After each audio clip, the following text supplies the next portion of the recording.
It is a very, very fair day for you all. Where it's been roughly a nice good 3 days. Ever since you've set out, met a group of four jackasses that I don't know how you guys feel about, and frankly, it doesn't matter. At the time of you guys setting out, it is roughly 5 a.m. Sun has not fully begun to rise this spring day. What day? Ah, it is a bright and beautiful Thornsday. In any event, it is still a nice bit of a cool setting. You guys have not gotten off of a nice little rock plateau you guys were basically laying on, because if you guys were going to sleep on the sands, you would be submerged and choking to death by the sands of Ali Shar by now. Before anything kicks off, you guys have the floor to basically have your own RP, as it were, for everything that you want to state at this moment. Emrin's gonna look at everybody. So how do you feel about the other team that we joined up with?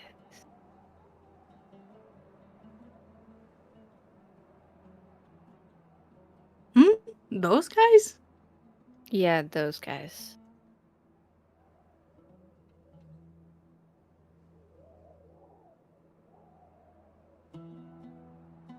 I want They're to iterate. weird. I want to iterate that Ashura is doing her morning warm-ups and dancing circles around these motherfuckers. It's fine. It's fine.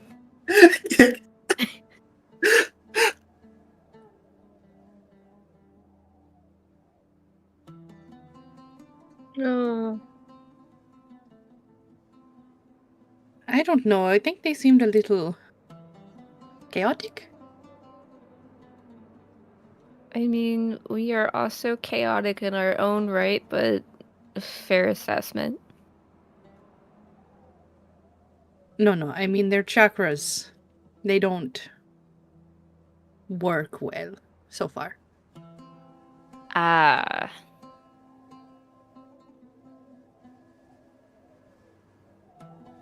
Maybe they need to do some team building?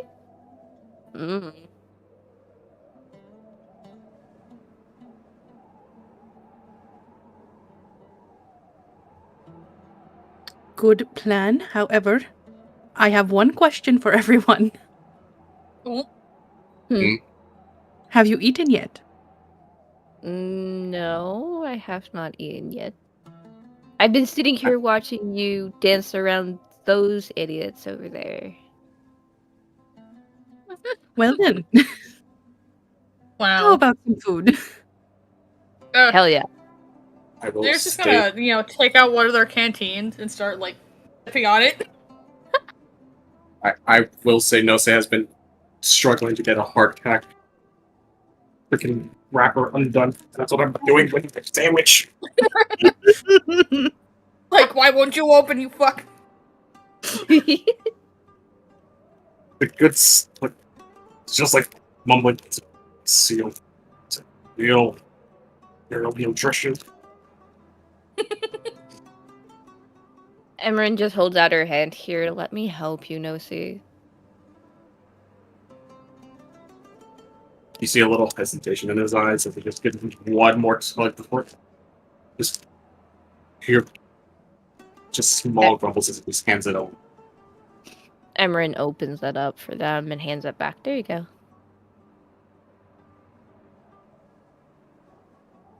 Takes it as he goes in a little bit clears, but just starts coming off farther. Can any of you light a fire? I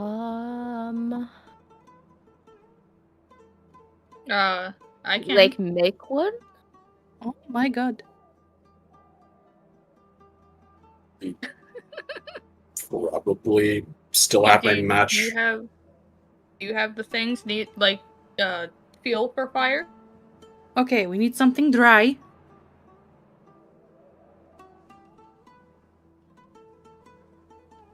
I swear, if everything that just happened did go through most of my stuff, I think I might still have. As he's just digging through his satchel, just trying to see if he still has any moderate supplies. Days of heart. Maybe a half day's of jeez. As he just pulls out what is like a very old-looking lighter, and maybe a small, like, a fourth of a canteen of lighter fuel. Fuel. Okay. I have this, we just need some. We need kindling.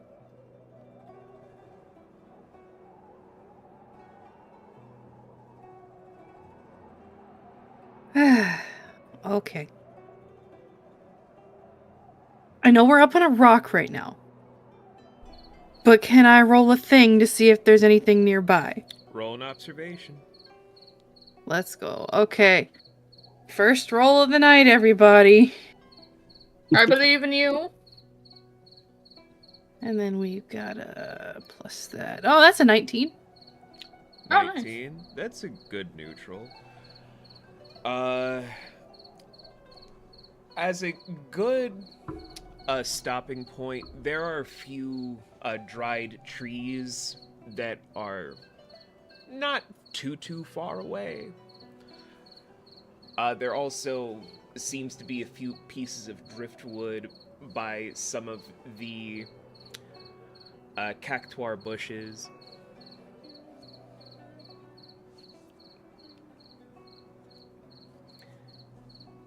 Okay.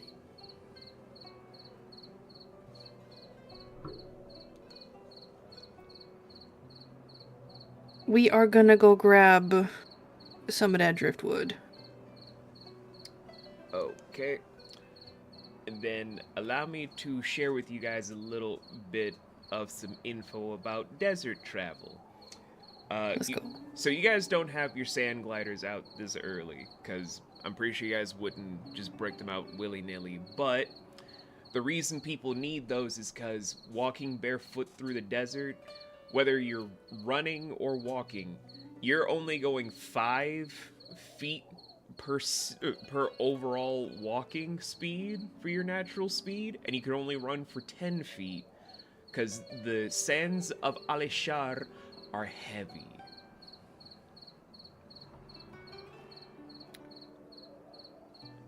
Luckily, the driftwood is just 20 feet away, so you'll just be dredging through this heavy-ass sand.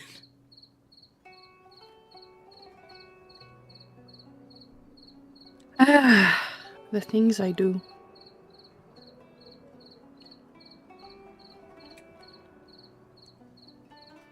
So Ashura goes off to trudge through, or even for her mighty dancer's legs, it is heavy as hell. Get away That from having leaves her a little bit on the exhausted side for a morning routine, to then come back with enough driftwood for you guys to spark up a fire with a good hour and some change before sunrise.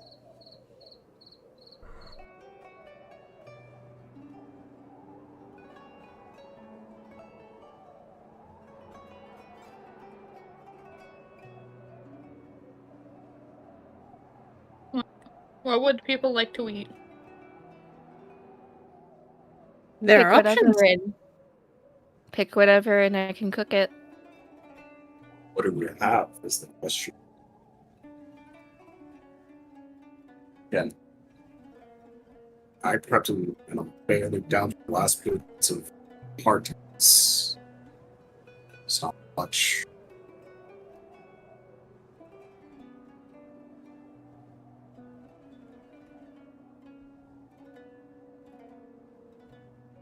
Unless we really want to go hunting. Try and find something skittering around. Well, if you want to find things skittering around, can I use my seismic awareness on the rock surface we're on? Yes, you can. Hell yeah. Which means vines are going into the ground. Eee. Alright, so trying to feel out for a few things. There aren't a lot of seismic activities to be frequented in your area. The most is just the strange vines coming from the cactuar bushes that are swallowing moisture from the sand. It's confusing for you to kind of sense that, like, moisture from the sand. Wait. Well, wait. Anyway. Cycle of emotions.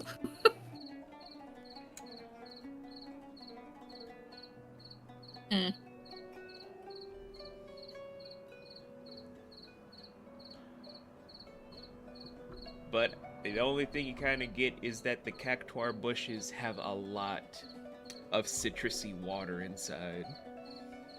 Ooh. Well, Zira's gonna go collect a bit of water from the bushes.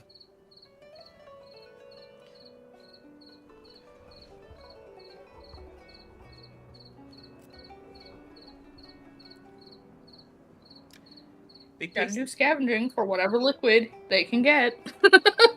So to get water from a cactuar bush is kind of funny. You have to twist off the large needle that are like twice the size of your head, and it spews out the liquid. Lovely.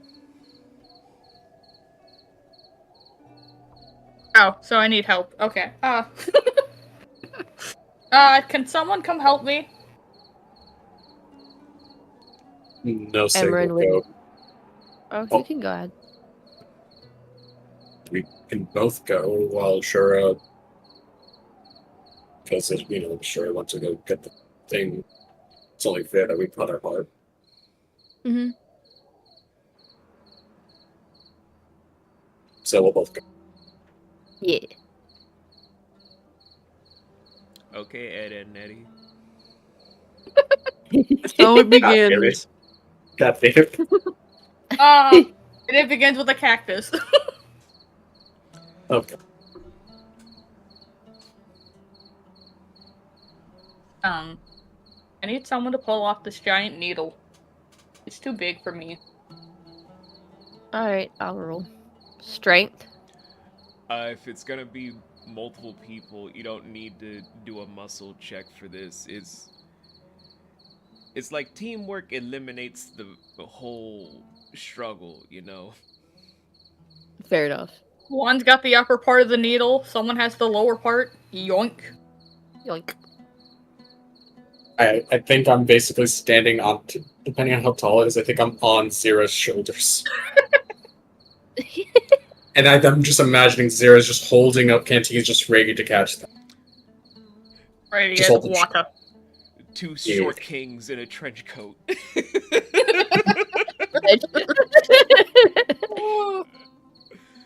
The citrusy water that spews out comes off like a geyser effect that stops shy of a giant rock by 5 feet.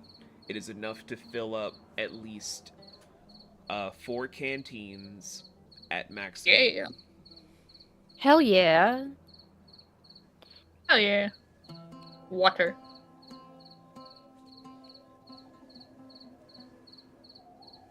I know that quizzical look on your face, Fluff. What are you gonna ask? It's just a little bit odd that this is just absorbing moisture from the. Again, I know over table that this is, but this is a lot for just an offshoot plant in the middle of nowhere. Yeah, it is. And Zira's gonna send their vines back into the ground near the cactus. This is gonna be trickier because the cactuar bush is more seeped in the sands, so it's gonna be a little wavy for Zira's senses just hitting through. Like everything is fuzzy. Yeah.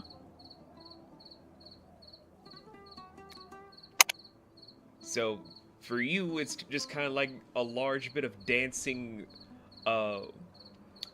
sound waves hitting your senses, almost like there's a psychedelic song playing in your head and you don't know why.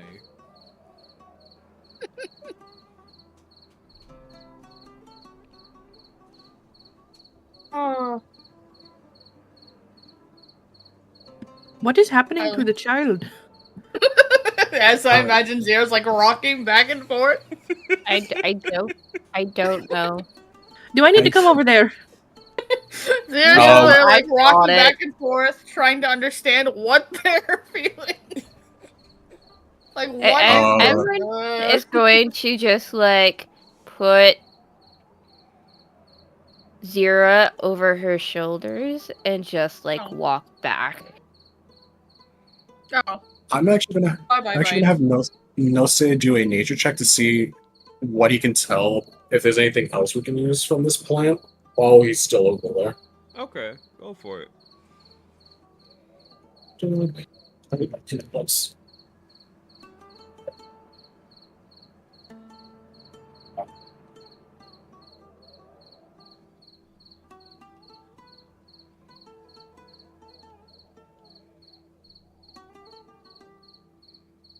Nose, why are you first? Would you like help? Sir, you do know, since it's you guys on your own separate sides, you have 3 mulligans to work with. 3. Uno, dos, tres. Hey, I know.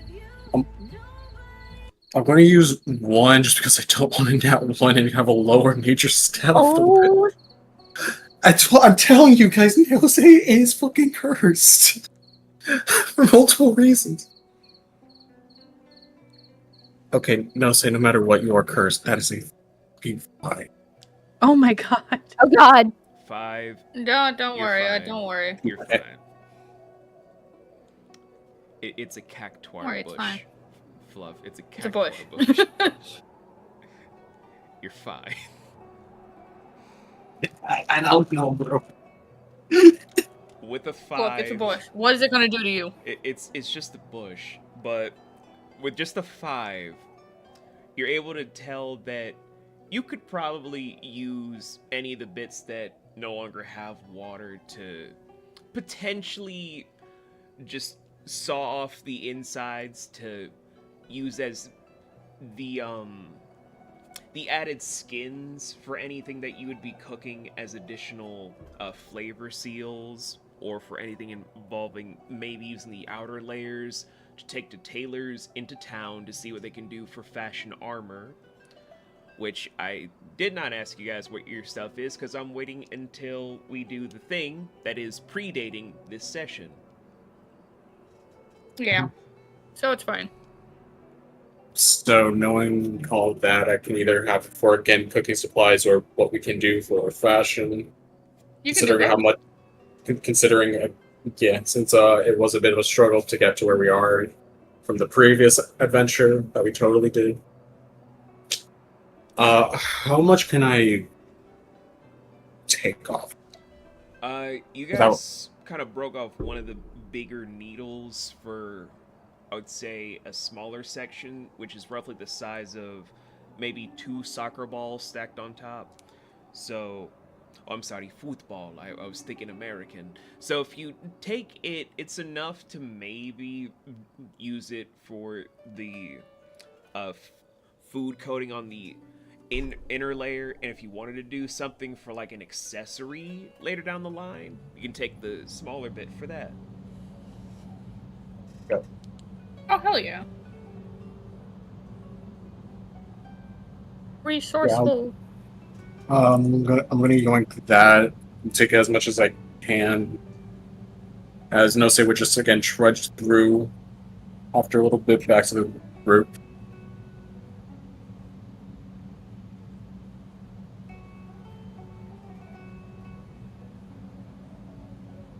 So is Zira good?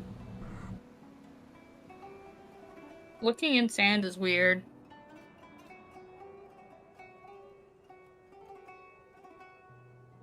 Not gonna push. You're gonna. Yeah, I was about to ask, like, explain, but then you know what? No, never mind. Oh, Mr. Wing Guy, can I have your hardtack? You can Am have I the making rice for nothing? No. rest. No, but again, he seems like he might be a little delirious. So, wait, you're making rice anyway? As I just hand off like the remaining part of my hardtack. Did you want to add a little to our skin? I could take a small bit off this as I kind of just. If you want to add some spice, if not, I can save it for later. Better than having it plain. They're just gonna mix the hardtack with water to soften it up and eat it. I just pull out one of my arrow tips just to kind of like take small chunks, not to fully destroy the skins, but just like take small layers just to add a little seasoning. Make sure you don't bonk your head. Don't need you going down. What do you mean by that? I love you, Flora. What do you mean over there? What do you mean by that? She's just gonna just turn her head towards him and just give him the look. The are you serious? Are you fucking me right now? Like, are you taking the piss, my guy? If I was one, probably 3 times. Okay, that is not my fault. I am just cursed. Okay. Uh-huh. Bunny lady, Yes, child. can I have some rice for this? As it is hardtack mixed with the citrus water. Okay. Okay. I'm not questioning it.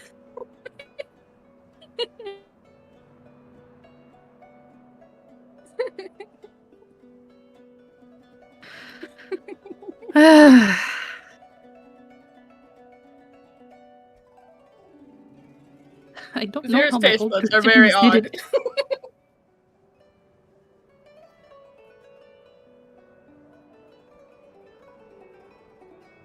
Anyway, as I just put away everything back to my bag and like probably slap Zero's hand away from another hardtack. It's too liquidy. I needed something to thicken it. You are. This How is do you even emerging. eat that? It has no flavor. Yeah, it does. Yeah. Try a sip. No. I don't think I will. You get used to it when you're Yeah, forced to Mr. do things for the Wingman, please Brotherhood. try. It's not bad.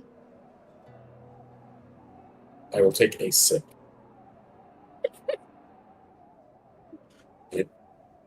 Okay, it's actually not that bad. It's a little strong with the citrus. Yeah, and the hardtack is That's just. why I a little needed strong. another hardtack. It's too You're not liquidy getting- and too strong. You're not getting another hardtack. How am I supposed to mellow it out then? Anyway, stop it. As I sit on my bag and zip it up, feet in front of the zipper, and don't use any of those weird things to get underneath. If you ruin my bag, I swear. I can only see underground with them. Though I probably don't know could do what- other things.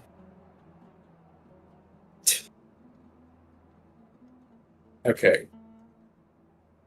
Since we have a moment to breathe, and before the sun starts cooking us, we need to figure out which way we want to go.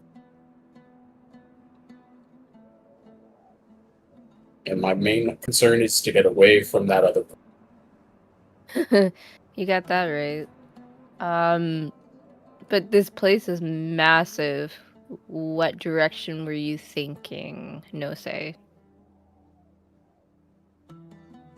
Looking at the stars up ahead, and probably whatever compass I still have intact, considering the events of the other days. Probably not. So I think I might have heard them mention going one of the other cardinal directions. Okay. but So I what don't when know the how far woman north started it is taking until. easy with her osteo- Damn it! God damn it, thing. I don't know. As Nose just looks around, swearing he heard a voice. Okay. I think I'm still getting sand out of my ears after the other day. But Ashura, how accustomed are you? I know I'm going to keep asking this. How accustomed are you to some of the local areas? No, you said you traveled a lot, but a lot can mean anything from here to any of the other continents.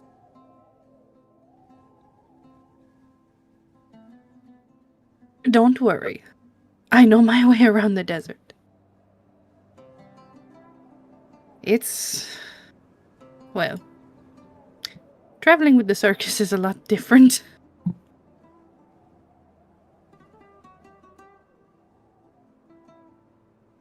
But...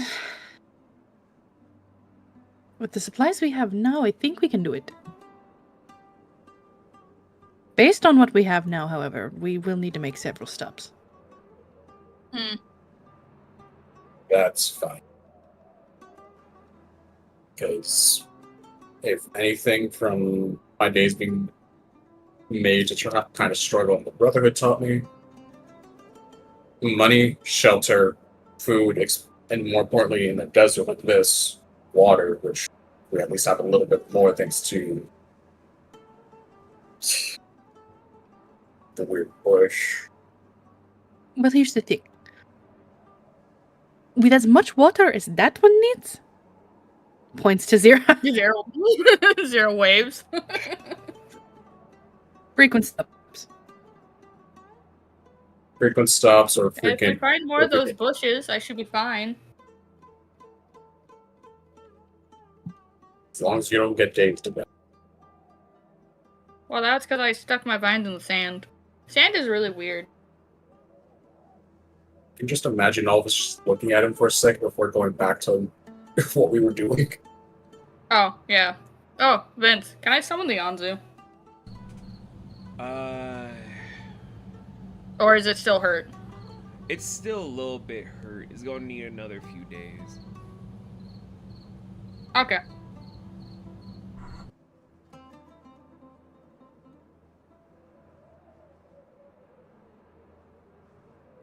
But yeah, constant water, constant update, making sure that our stuff is good. If we need to divert to any, basically anywhere is good right now versus this route.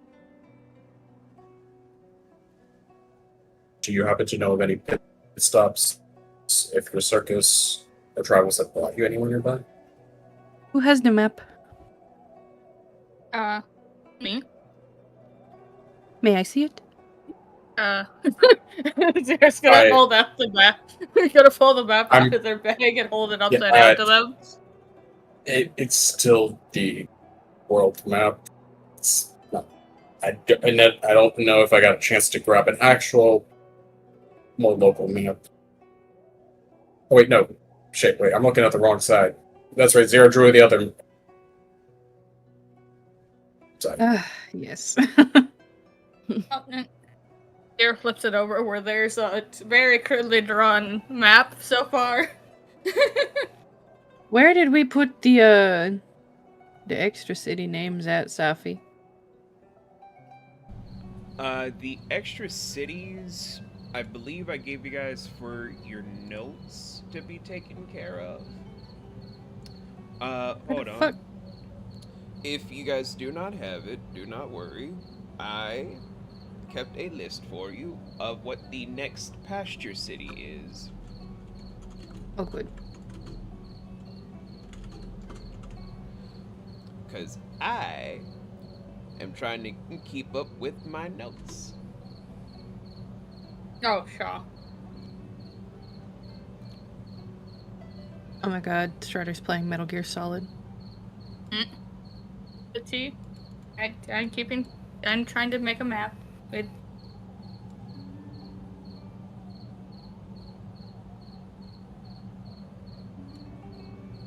Weren't these also some of the Oasis towns we had available to us at the time? Yes. Yes. Mm-hmm. Okay.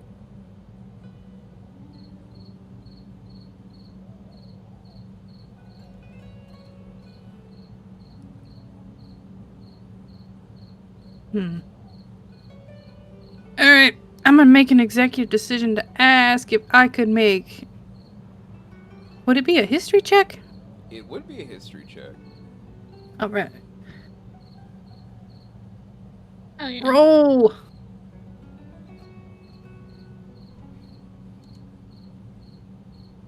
Where the fuck did my d20 go? Giving all the fade luck. Aha! Come here, motherfucker. Yeah. Mm. Math. 22. 22. Alright. You are able to add 1 to your history for next time. And after that, this is the skinny.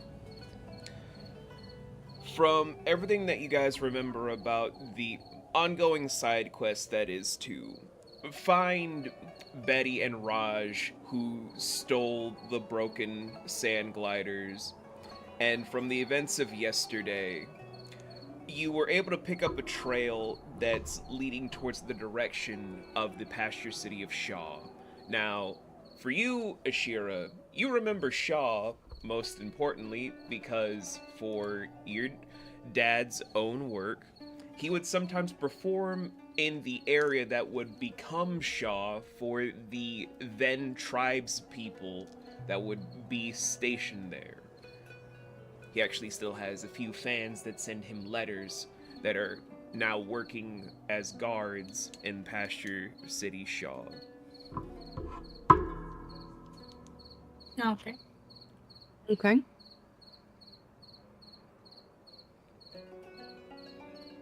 So we've got some connections there. A fan club for your dad, yeah. The Oh my world's God, oh strong no. man. Ay. Okay. Based on... I'm blue screening, hold on. Fucking, oh my god. Okay. Based on... I'm getting brain capacity back. It's kind of reached the past the mellow out stage to the slow down stage again. Give it a second. It has to rewire in a few different places. Based on what I know, and if we can ask people here if they have information, I think Sha would be a good place to kind of set as a goal point. Okay. For now.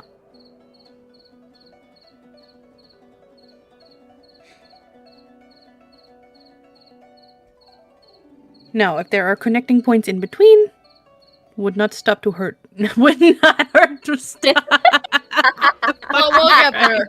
Ruby's brain will get there in time. Oh no, you're getting the tiny syndrome. Oh, Not a problem. It would not hurt to stop and replenish supplies if we can. I think that sounds like a very good plan. I would also like to add in again, if we can get some income as well, we should do that. Because again, supplies here are probably going to be expensive and varies from location to location. Mm-hmm. And I don't think Zira and Ashura's charms will work every time. You don't know that, first of all. Second. Second. Are you suggesting we stop places to see if there's any work available, or? or if we along the way run into those snakes again, I can take them down and break them down. We can sell the stuff. In a fight, right? Yes, in a fight. What were you thinking? What? It's funny, lady. What's that mean? No. I'm not touching that. Okay, anyway, whatever that meant.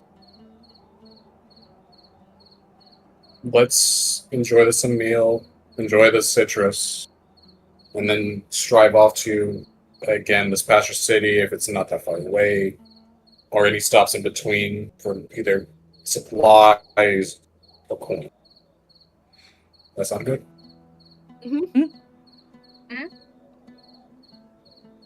Alright. Also, one Sounds last like we thing got a I'd like to plan. point out about Zira's writing on the map for every location you've already been. It is very clearly, all of it's clearly written incorrectly in like 3 different languages that Zira knows. Oh my god. It is a weird mashup of languages and misspellings. Task number 1. Find a proper map. Task 2. How the What? Those are 3 different scripts. No, it's not. We'll deal with this later. Task 1. Task 1, get at least get a more localized map. Or at least information to settle on a map. Yeah. And then everything else to follow. More equipment, better gear. Because I'm definitely down a couple arrows, and I'm pretty sure this bow can't miss me down. If I keep it the way I do. AKA missing every fucking shot.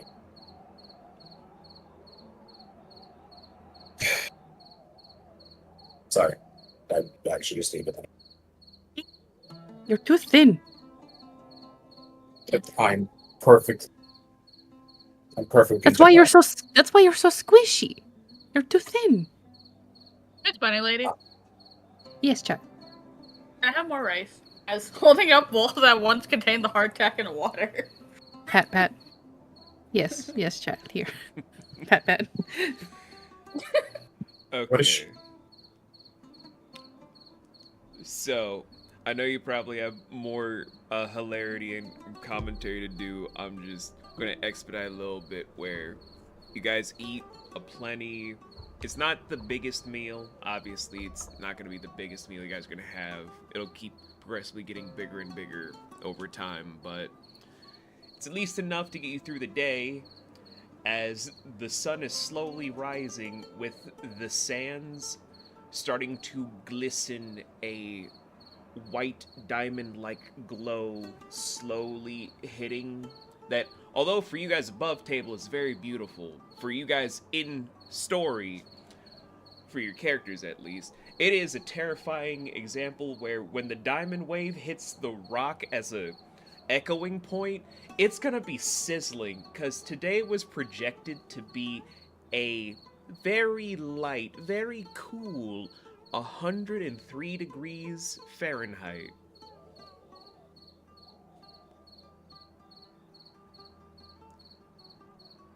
Ah, well, there goes most of Zira's water then. So you guys better start getting on your sand gliders and start hitting the road as the sun is slowly rising. Let's go. Let's go.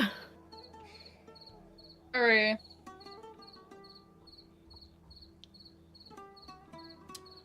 Okay, so as you guys are going to be traveling, we're going to be doing these in 4 parts before you hit a pit stop. There are many mini cities in between the pasture cities or oasis towns. We're going to be doing these for like seeing what will happen. So, who would like to take the first straight D20 roll? Me. Oh Nope. boy. You're just going to see if you can Alright. knock your luck out right here, right now. Okay. I rolled an Alright, 18. let's go. Okay. 18. Oh, well. No danger happens. Yippee! Oh my god. We're the safe sun for a while. is now fully risen. Your canteens are fine. They're built to last in this heat. It's just Zira's not built for this weather. That's the only problem. Zira is slightly wilted. This child requires shade.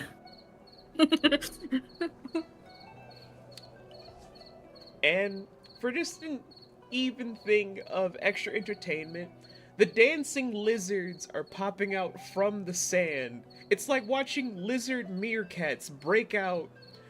It's like the horn. It's like the Lion King. Lion King 1.5 opening. Yeah, they're dancing. One of them's doing the otter dance gif that I like to do sometimes with holding the fish, and it's doing a little wiggle. Oh my god. Like, it is a spectacle for this 1/4 segment that's going on. Like, it seemed like a whole party happening. It's a time. But no dangers. Y'all just able to glide through on the smooth surface of the Ali Shar sand. So since it's smooth sand, you guys are moving, if this were combat, roughly 45 to 50 feet at a time. Ooh, nice. So, are you guys trying to look at anything at the 1/4, or are you going to wait until you're further in to start doing some rolls? I'd say wait. I'm okay with waiting. Twin. I'm good with it. Twins trying not to throw up because I had more cheesecake. Oh, twin. God damn it. Twin. Ruby! Twin. And I won't have any more after this, I promise. Okay. Untwist your damn it. fingers. Untwist your fingers. They're not twisted. Mm-hmm. I'm gonna have to tie you to that damn chair. So, for 2/4. Anyway. Oh, Next hold on. I'll portion. be right back. Hold on, Nari needs some help. Okay. Then I guess since Ruby will not be doing it, it's between Jay or Fluff. Who's feeling lucky on a straight D20? I think I should get my bad luck out of the way now. Okay. Let me just bless these dice real quick. Because I need to freaking exercise them. Oh, Feyluck, please help, Fluff. I will melt you down if you don't roll one. An 11, okay. That's probably moderate. 11.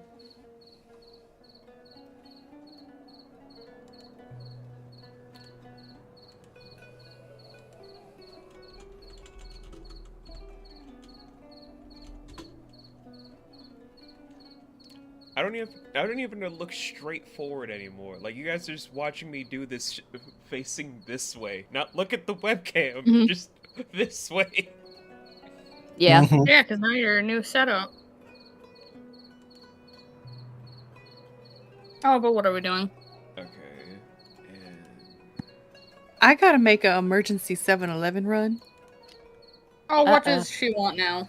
We're out of toilet paper. okay. Uh-oh. That's reasonable. Y'all are coming with me. I'll switch to phone. That's fine. That's fine. And then don't worry, if we need to, we can roll for you.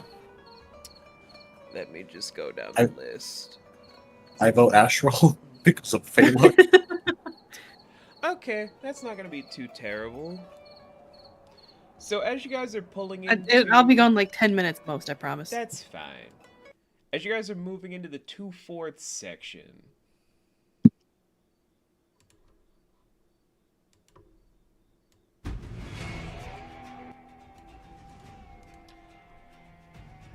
you're on the course side, which means you guys are going from the 45-50 to now it is pure 30 feet, which is gonna be a shame because that's when the howl of the a young tetra coyote kind of ripples through.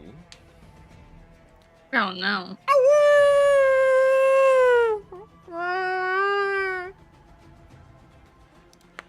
So a tetra coyote, for you guys to know, they have it to where their own canine legs are draped in just a coating of crystallized skin and fur shooting out from the elbows, while their tail is comprised of what seems to be kind of distilled plasma in geospace. Not like it's a geode, like it's a literal geospace comprised to look like flesh, but it's a lava interior, almost like a lava lamp tail. Oh. They are roughly 2 times the size of the biggest dog you can think of.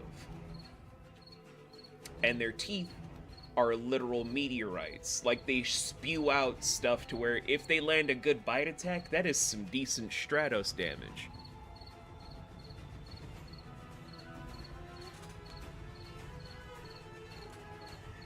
And it is gonna be hot on your guys' trail from that 11.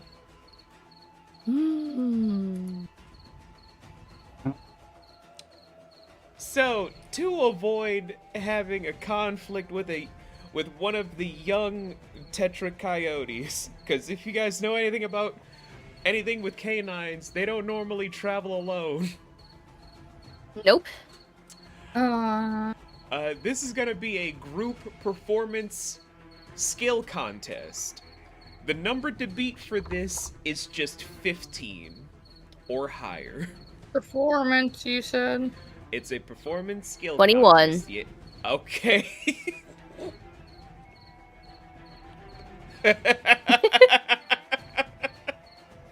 Oh, would you look at that?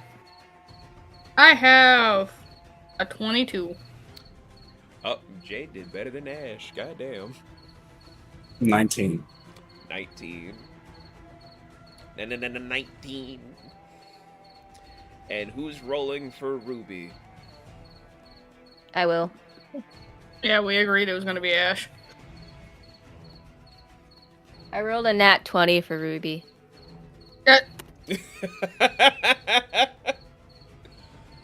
No fighting the Tetra Coyotes for you.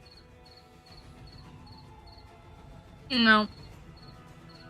So, you guys are trying to avoid the overall detection of the young Tetra Coyote by going into one of the dunes, riding through the waves as if you're Odysseus trying to get past Charybdis in the Odyssey, and then right as it seems like the dune is becoming quicksand, you're using the overall descending currents to propel you guys by reversing the trajectory of physics to send you guys forward with a nice curve effect to swoop on in, and it confuses the nose of the young Tetra Coyote to not pick up your guys' scent, but instead just drills its teeth into a orca lizard. Orca lizards are like the size of warthogs. Good to know. So you guys just succeed on avoiding that. Lovely.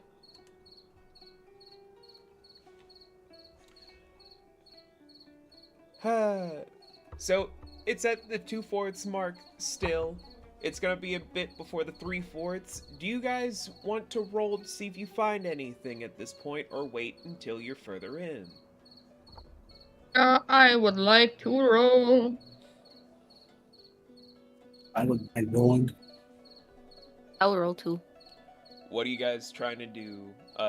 Nature, observation, detection, observation. I was gonna do observation. Alright, Yeah, I was gonna do observation too. okay. Nat I'm- 20 plus 4. I want to do nature just to see if I can repeat this. 23. Okay, Ash, you already know without me telling. Jay, increase it by 1. And for you, Rumi, 16 on nature. 16, up by 1. Gonna address the observation stuff first. As of right now, there seems to be a slight oddness to how the sand trail between Saigon and Shaw tends to be for this side of the sand trail, where there seems to be a few submerged structures that tend to give off the air that maybe there's something hidden beneath. It's harder to tell. But for you, Emrin, having your nat 20, certain parts of these structures seem to be on a wavelength that predates many different notes of how Alash Nox has been portrayed to be, even further back than many people can attest it to be. Having different characters that are, of course, way too old for you to translate because they are far older than your generation will ever know. But holding certain hieroglyphs that discuss things involving a scorpion, a jackal, and a character that was seemingly cracked out on purpose, like someone damaged these materials on purpose. So food for thought on that part to maybe make a note for later. Who's to say? That's what I'm doing now. As for the nature roll, as of right now, with how Alash Nox is slowly developing, it's definitely in the more metamorphic state to where if you guys were to maybe find a way to examine the sands or dive below, maybe there's more hidden for how potent things could be, for maybe something tied towards a few different anomalies that have been formed thanks to a certain Wavemaker that brought water to this continent in a way that none have done up until recently, or how the pastures cities and oasis towns have been slowly formulating to bring more vibrance to this once desolate wasteland of a continent. But it is food for thought of what to explore later.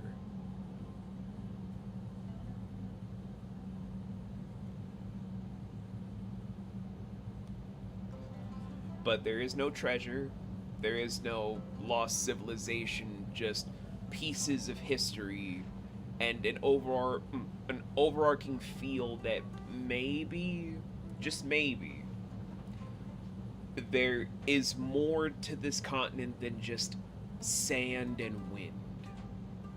There's a lost fire within it.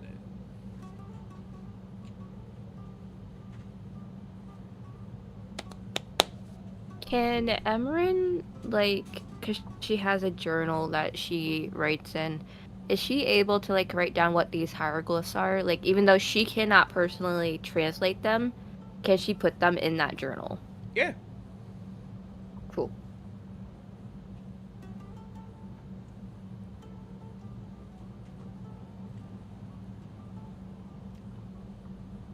Bah.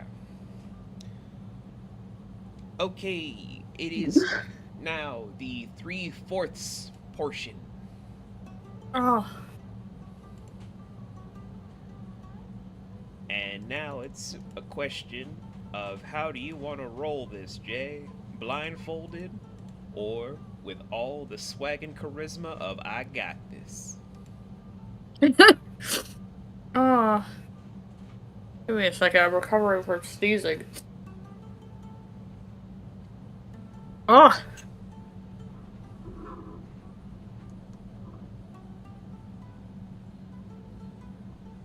That's a 17. 17. Oh my god! On the recording end, all of our avatars are gone. Oh no. Whatever shall we do? Oh well. It's Yeah. fine. It's Panic. fine. Panic. It's fine. It's fine. For some reason, it's still just my VTuber, but it's Dragon Fury instead of my business model. It's fine. It's fine. But 17, it is a little bit on the easier side again. Getting small pieces of things here and there. By small pieces, you're probably wondering, what does that mean? Well, by this point, in this functionality, you guys will be seeing small streams from the sand sea that is further ahead of your destination. Sand sea is exactly how it sounds, where it is sand that operates much like an ocean's sea. That's how most things used to be for Alajnox, where when you wanted to travel across great distances from how the deserts would be split apart into various different quadrants of different desert biomes. And yes, there are different variations of desert biomes. Do not worry, there are plenty of those on this godforsaken continent that will kill you all instantly if you're not careful. If you were to touch it, it would be like scooping up the ocean in your bare hands, but with a nice soft grainery effect where it's definitely sand, but it feels like water. It's not like quicksand where you're submerging and drowning in a whole sea of it. It honestly is like an ocean or body of water for an ocean that operates like like the straits that slip through of the ocean or rivers that go into the ocean. It operates with those different small bits of consistency. And from that, you then see that there are sandfish that are leaping in and out every so often, as well as dune dolphins. Dune dolphins are kind of like if a shark and a dolphin were raised in the desert, had a child together, and then created these apex predators. Bodies kind of like sharks with small bits of dolphin anatomy, the intellect of a dolphin.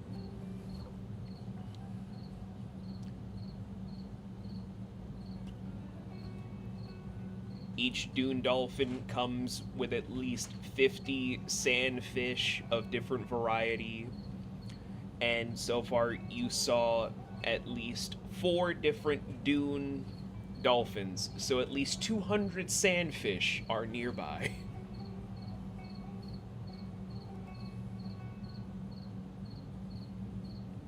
It is a magical site where I will give you guys free reign to roleplay this to express how you feel about seeing not only the sand sea for the first time, but also just seeing sandfish and dune dolphins. Because this would be a sight to behold if you've never seen this before.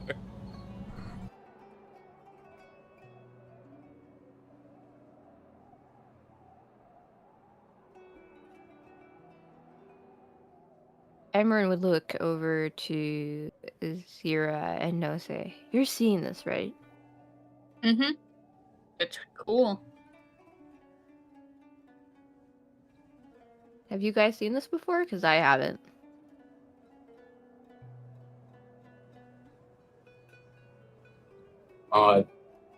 This site. This site's like it before, yes. This is sure something.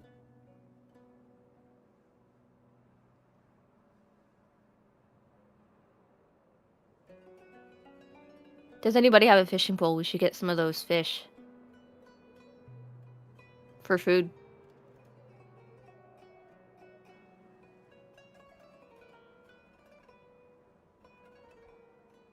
Yeah, it's a I good don't question. have a fishing pole, but I have my vines. That could also work. I unhook my bow a little bit, but I don't want to use this John Strong too often.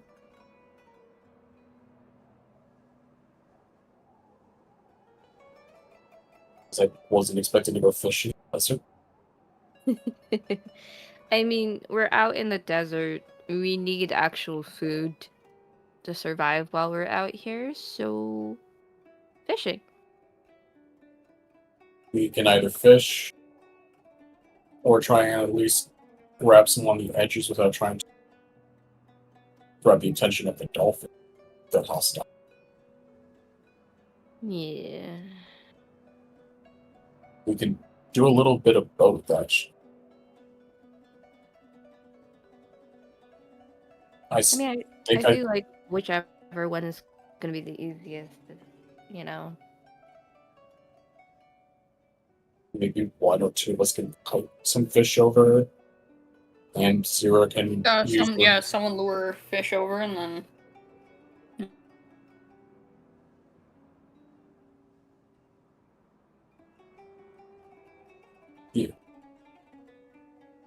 and then you can use your vines to at least nab a couple. That way we can at least have a midday bit of food. In case we don't make it to any city.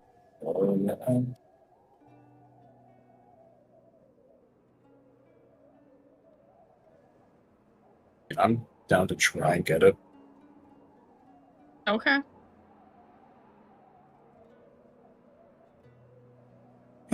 Alright, Beast. What I gotta roll to try and kite some fish. Okay. Yeah.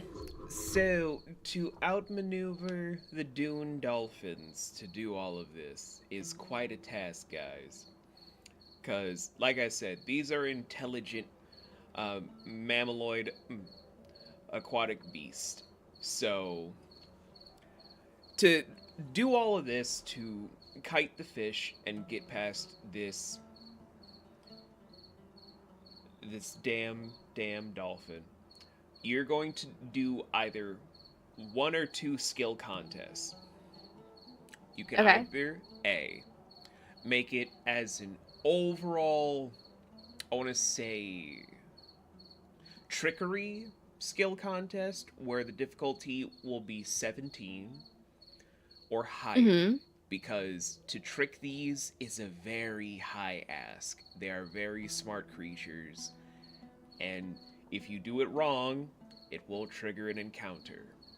Luckily for you guys, it's just 2 levels higher than you, which you can do if you work together as a team. Or... Okay, we can do that. Or option 2. Making this whole big kerfluffle is just if you leaped up to then try to do various things of using your own body mass or using yourself to latch onto it. That is a grip skill contest because it's you trying to hold on and do what you can. That is going to be slightly easier, just 15 or higher for that skill contest. It's not going to aggro the dune dolphin because it would be viewing your attempt to either get yourself drowned or to get slipped off in case you can't catch it and then you just end up prey for it anyway. So, those are your only 2 options for it. Do you go for the safer, or do you see if you can... I would like to jump on its back. Okay. Get up on the hydra's back, Sora. I'm sorry. Zira's the hunter. They wanna do a thing. And you said it was a grip? Yep, that is a grip skill contest. Okay. Which, if you guys did not raise your performance at this point, make sure you raise it not by 1, but by 2, thanks to that nat 20 for Ashura, for all of you. Oh, that's an 18. 18. You just grab onto that bitch and you just holding on better than Wanderer in the Shadow of the Colossus. You are riding that sandfish for dear life. It's the size of a relicanth. Just...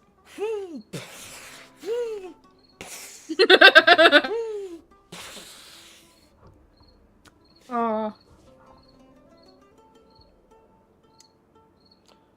But true to my word, The dune dolphin does not give a fuck because it's probably thinking you're gonna give up or pretty much die anyway. Oh. Oh, yeah, of course it is. So what do we have to roll to catch the fish? He's got the grip for Zira, so it's just, are you guys actively with the Oh, vines can to I pull buy him? this proxy, try and tame it? I'd like to tame the dune dolphin. Yes! Let's go! First session away into everything. He's like, okay, I hear you. Look, I want to kill the cactus snakes. I want to try and catch a fucking dolphin here.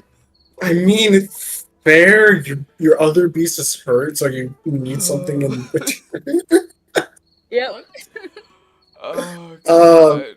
The Pokemon trader me is happy, but me as Nose is like, what the fuck? We're trying to get food. What the fuck are you fuck doing? did I come back to? I'm gonna try and tame Summary- the dolphin. I thought you were trying to make sure to tame the increase your fish. make No, sure to dolphin. Increase Ma- performance by 2. I heard that one. yeah, because you Ash nat 20'd for you. I heard that. I laughed out loud in the car. Okay. So the plan was, maybe get some fish. Zira's like, my other friend is hurt.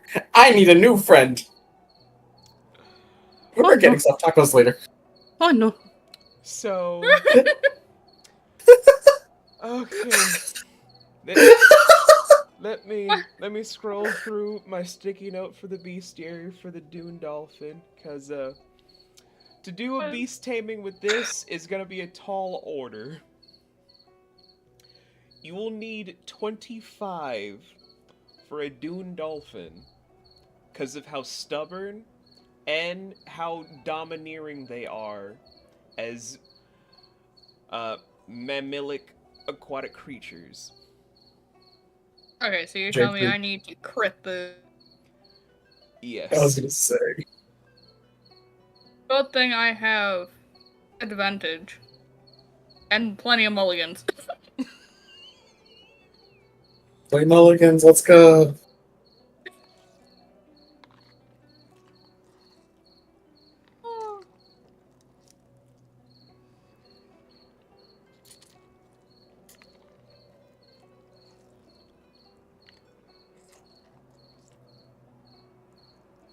But, thank you, mulligan. That's We one. have a 20. What's my 5? Oh god. He beat did it. He did it. How the fuck did you... Let's go. Look, I have advantage +5. Oh, it's a good thing we have a hunter. Yep. And this is why I took advantage in beast taming. Well, we knew what kind of character you wanted to make, so yeah. And you're doing it right off rip. Look, I need to get all the things. It's a good Okay. thing you're not level Oh, well, 2 guess I yet. don't need a sand glider now. It's a good thing you're not level 2 yet, so you can't do that Beastmaster thing yet. No, but I can still have a friend. Yeah. So, with one of the 4 dune dolphins tamed, the other 20 fish surrounding it halt as you have leapt on to make this your friend. It's very much like a Momotaro situation now that I'm thinking about it. Yeah. Kiki Dongo? Kiki Dongo? Kiki Dongo? Oh god. You're making Momotaro. Whatever. Right, guys, we have fish. Oh yeah. How did you... Okay, so we're just gonna ignore this, and then I say we take a small portion, not to upset the dolphin.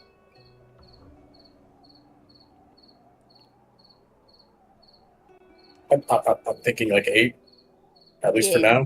now, because Yeah. we don't have anything to keep it. Okay, 8. Okay, we're going to 2 for each of us.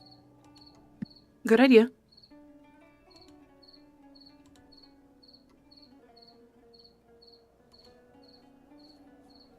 Okay, so you guys just, collect your 8. It's fine. Oh yeah.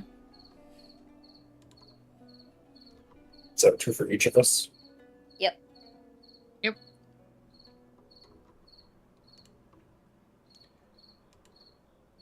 I'm trying to see if I can fix the whole thing. And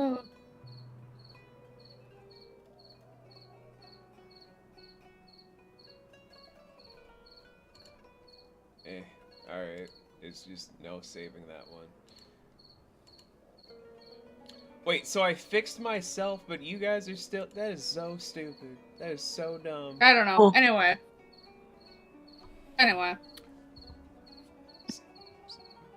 Yeah. So you guys got 8 sand fish.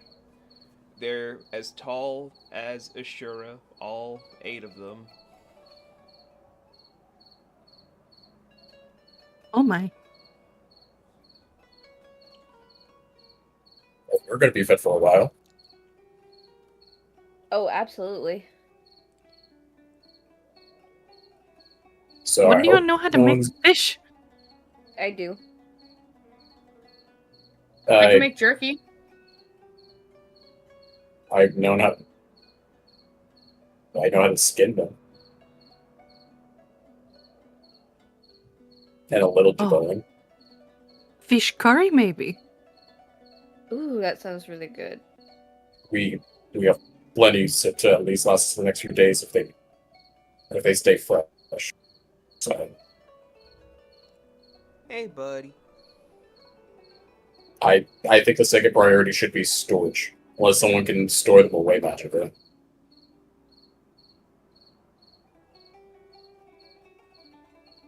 I have a question. Hmm?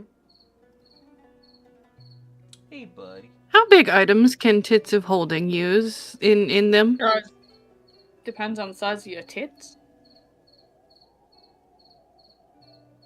They can approximately at least reach up to, but not exceeding your height, from what I have been told. Oh, so she should be able to hold the fish. But then it would just be, what's that smell coming from? Why do your titties smell like fish? Can't risk that. Can't risk that. Who knows? Maybe an Oni boy likes fish. Don't you tempt me. We know the way you look at him. You like him. What? What? Look, Who said that? I Who? look.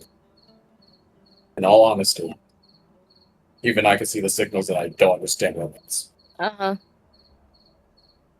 My gods, you guys. Where did that even come from? Ugh. The fact you were drooling over him the first day Uh-huh. you met, I'm sorry, Uh-huh. but that is. Uh-huh. I think I literally saw a drool.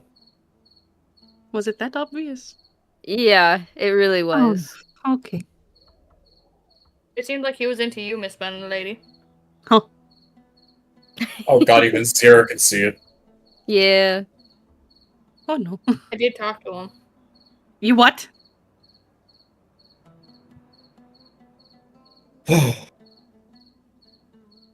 Look, if you do end up getting or feeling uncomfortable storing these fish in whatever way you have,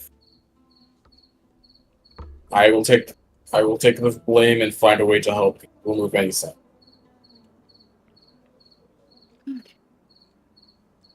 It's I guess for only now, I will keep them in there.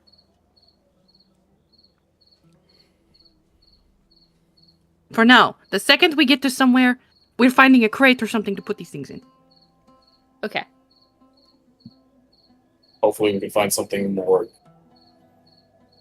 easier to carry than a crate. Maybe our own storage for each of us. Maybe that should be a secondary priority. Because it wouldn't be fair to just have he gestures. We can put it on the docket.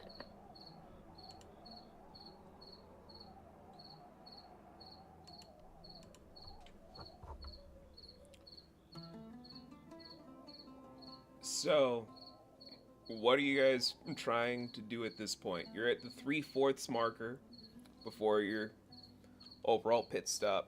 Do you guys want to take an early break before then to eat, or proceed to the 4/4? The first question, can I just keep riding the dolphin? Up until the pit stop, yes. Okay.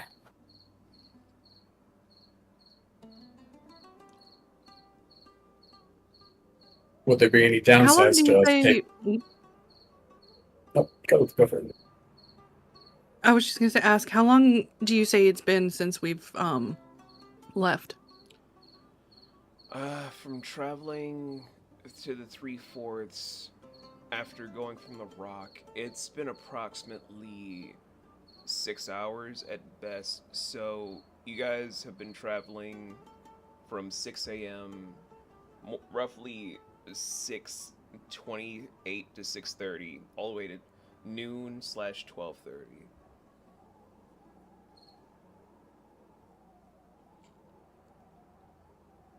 I would not be opposed to making a quick meal break. That we could also cut down on the fish for Ashura. Food time. Yeah, let's do it. Okay, is there a way for us to spot a shaded area for us? Because I don't want to be cooking in the sun while we're cooking.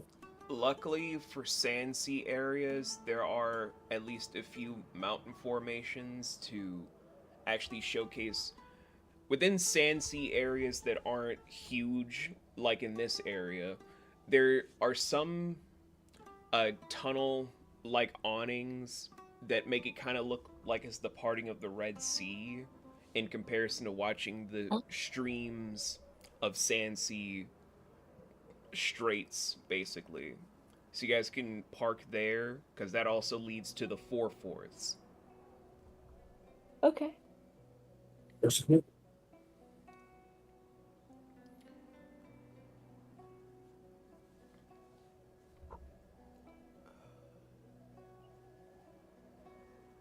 Okay. Yeah, we can just head over there.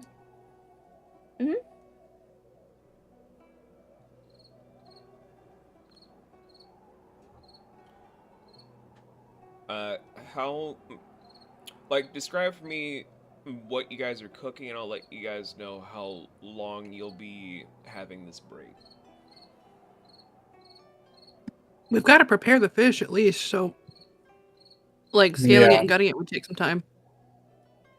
yeah. I think Nose would have had experience from that at some degree, because again, being raised on the farm he was on, whatever predatory creatures and every other thing his father might have taught him, I think. I don't want to just assume both of them. Hey, buddy.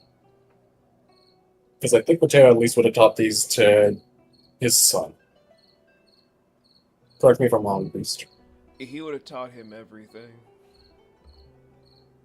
What? So do I need to roll for anything, or if I just take my time, it'll be an easier process? I mean, like I said, you guys let me know how long it's going to take for you guys and how long you're eating, and I'll let you know how much time you're going to be I'd spending. say it shouldn't take us more than, like, what, say 20 minutes in universe? Well, we have to descale the fish, cut it up, remove the bones, if there's any bones in it. And then we have to cook the food itself, which means then we have to start a fire. Like that could probably take up to maybe 2 hours. And knowing Nose, he would want to use whatever leftover bits of the fish, mainly the scales or anything else, for either following effects or possibly fashion wear, along with possibly using the bones, and if he's able to carve them down into small throw balls, considering how large this fish is. Because again, while everyone else is able to do things, Nose would like to have some secondary usable item. Because again, I only have a bow because that was my own fault. And like preparing bigger fish like this could take at least half an hour for those who are experienced. Yeah. Yeah. And again, I want Nosei to at least take his time making sure everything's there. There's no bones. There's no possible parasite. Wow, Delicious and Dungeon really did help. So, with Yes, all yes, that, you did. with all that to consider, you guys will be spending basically 5 hours. Damn. That means you get to spend more time with your fish friend. This is true. Or your dolphin friend. I would say that it's a dolphin, not a fish. Listen, Mammal. Nosei has no idea on the difference. That's my excuse.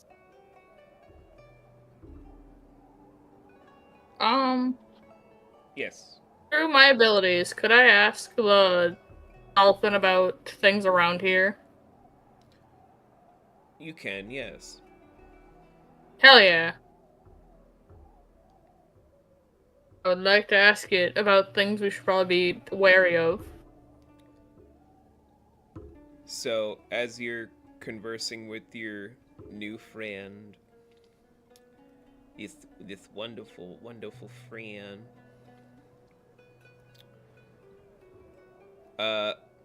well, it's not a lower tier beast, but the most it can do because of the nat 20 that you provided is at least giving you hints. Not full-blown guides, but at least hints, because No. dune dolphins would technically be a higher tier creature than what you're able to really handle if you were to be at level 2 anyway. Not fair.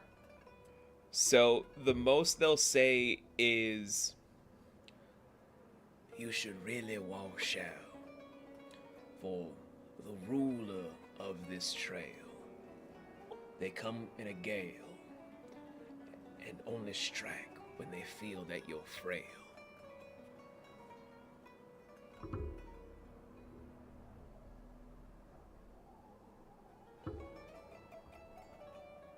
Ooh.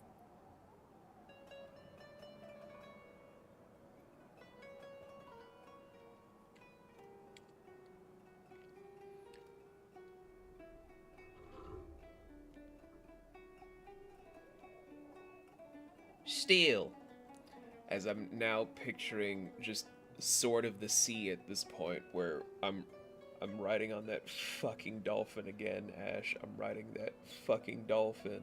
King Dolphin. Yeah. That is the Hey, it was great. That is the strangest game I've played, but god damn it, is it beautiful. It was. It was marvelous.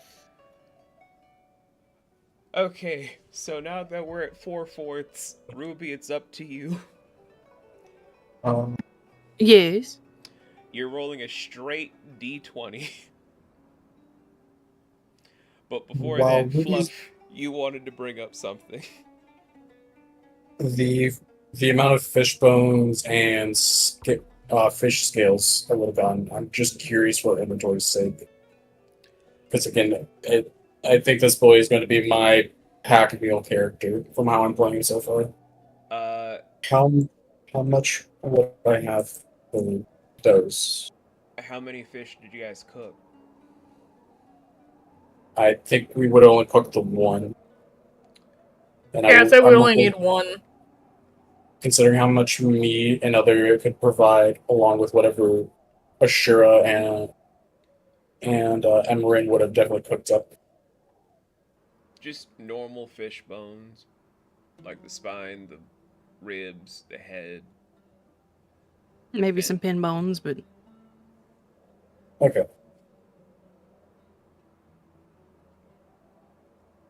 Again, like, you never know. I think Ash has influenced me. That would be a natural 20. Hell yeah, Oh, let's okay, go. well- The Feyla. Okay.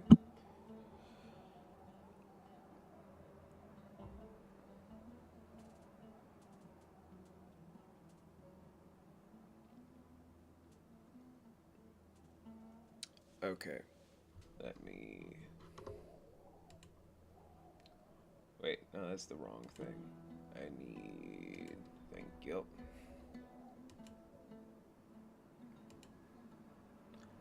Now I just need to. Oh, okay. All right. You guys are able to go through.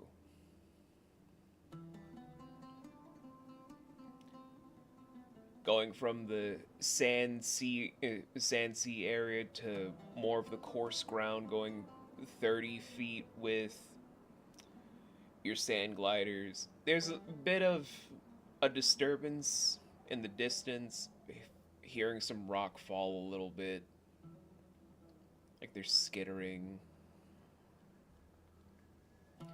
But nothing approaching yet. Don't worry about it.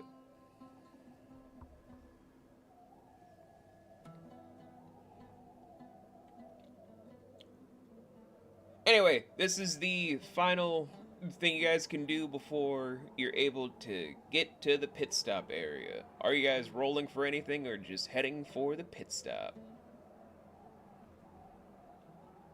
Well, now that you've asked, I'm just gonna make an observation check, just cause. Okay.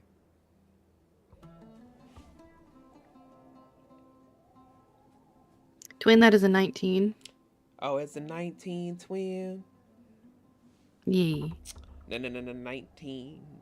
Okay, so cruising on through, this is gonna be the section that's gonna be both glorious but also not great. Oh no. Where you guys are just beaming by, there are gold deposits radiating everywhere. There are literal gold veins through this trail.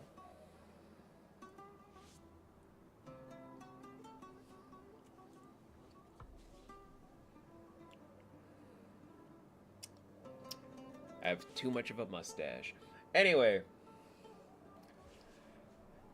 so it's glistening to showcase its own purity. There are people you kind of see that are showcasing their own interest in the gold vein.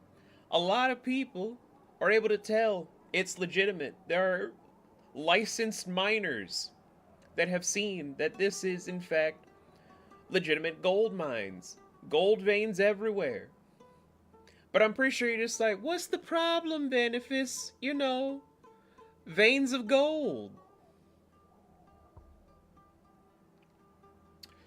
The issue comes from the fact of all of the people that are interacting with the veins have it to where you're seeing their overall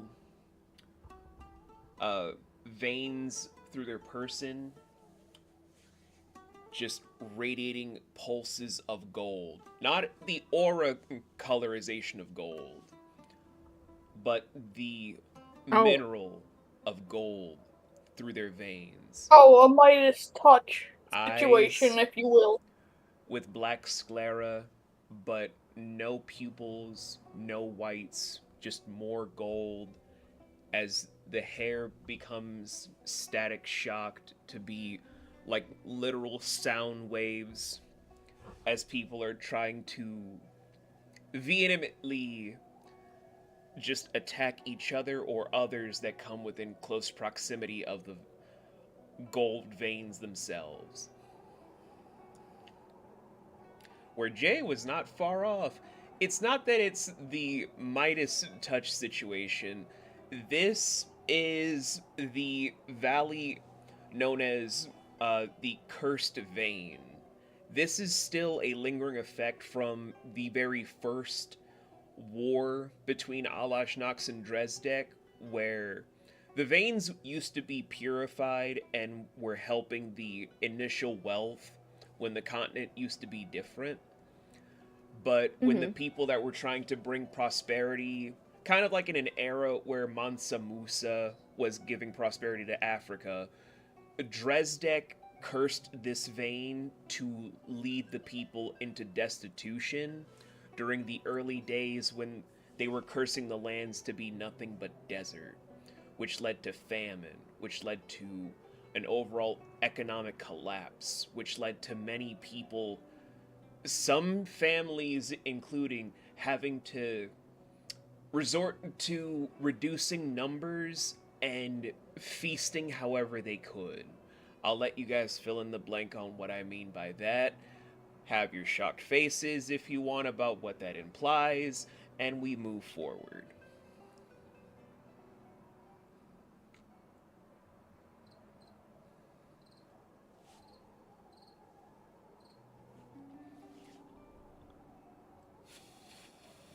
You guys good? Yeah, Mm-hmm. we're just taking it all in. Twin, are you okay? Gotta get that mind theater working.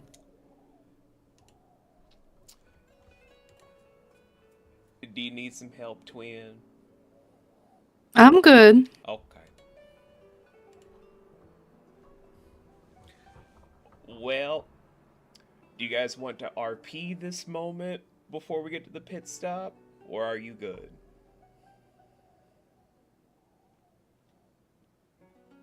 I mean, I think I'm good. I'm good. Same. Yeah, we can move. Okay. So, blitzing through this, you guys make it just in time for the overall sun to begin setting, as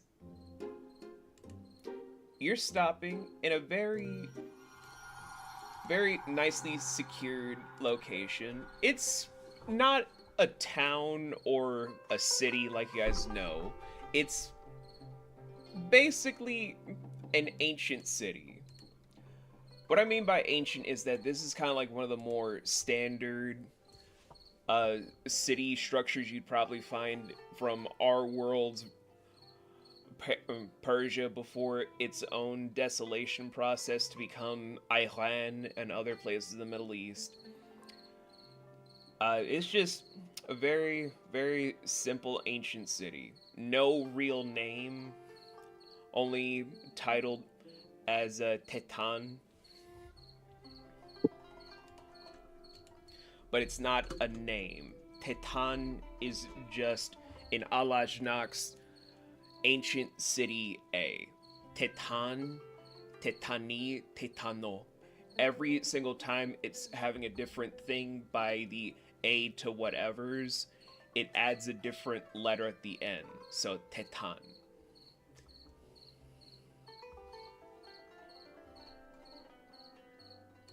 That is for you guys' notes, by the way. Tetan. That's what I'm working Whoa. on. But you gotta make sure you say it correctly of Tetan. I thought it was Tetan. Well- No, it's Tetan. You gotta say it correctly. Gotta have the enunciation. Well, But Zira is going to say goodbye to their dolphin friend. And be slightly upset they have to say goodbye. There's a nice gentle wave before, as it swims away under the dunes before it. 8 new sandfish just spawn from the sands itself that seemingly look like the 8 you guys already stole for storage. As it returns to the sand sea straits that it was in before.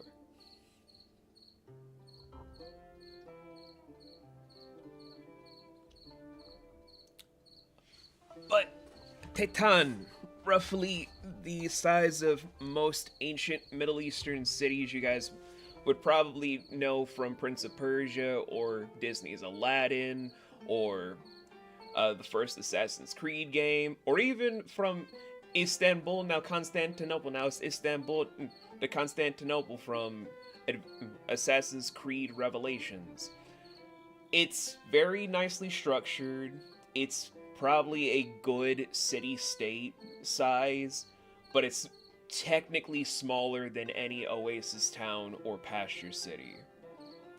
There's a little bit of water, but there are no water vendors, so there's no person distributing water for sale. There are a good number of shops open, but it's not gonna be the same quality you'd get from the newer cities and towns popping up.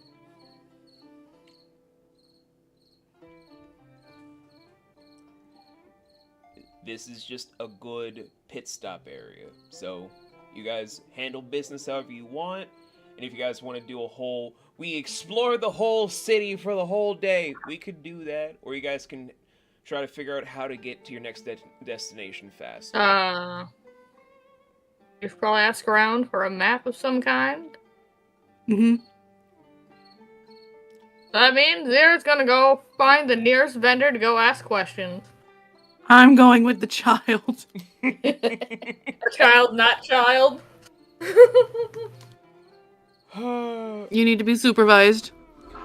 I mean, it's not gonna be hard to find a vendor. It's this very small, like maybe 4 foot nothing, pudgy as hell feline. Oh, look, man. it's the same height as Zira. Yeah, this pudgy man wearing traditional clothes except for a big sun hat. He's just playing with his models. And he's like, "Oh, are you here for business? Are you here for business?" Well, mister, you wouldn't happen to have a map, would you? A map, you say? Uh-huh. What map are you looking for? One of the surrounding area if possible, but any map will do. Surrounding area. Well, let's see. Just trying to look, and then as he's bringing up his hands, he drops his figurines he was playing with to then look through his stock of, yes. Pulls out a large map. The map looks to be the size of what most people's global atlas would be, as it's showcasing that there's a little bit of a lie I told you guys. A little bit of a lie. It's not a big lie. It's just a teeny tiny lie. It's a baby lie. You guys probably were like, "Oh, Fatima Desert. That must not be a whole lot to it." We know better. We know better. So, before this becomes full-blown knowledge for both sides of the table,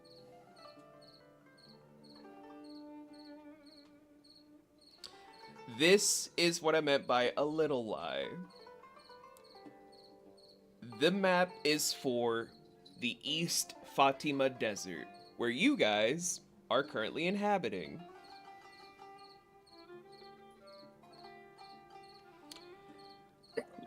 I would draw out the whole map, but we would be here for at least 7 years for me to draw it out properly, because that shit takes way too fucking long. So, East Fatima is broken up to have just the 3 oasis towns and the 3 pasture cities. They run parallel, where the pasture cities are in the north region, oasis towns in the south region. In between each one, there are at least 2 to 4 different pit stop areas, kind of like Tetan, where there's Tetan between Sargon and Shah. However, between Shah and Nefeti, there are 3 Tetani, Tetano, Tetamai. Ah. Oh, and we gotta travel at night. Great.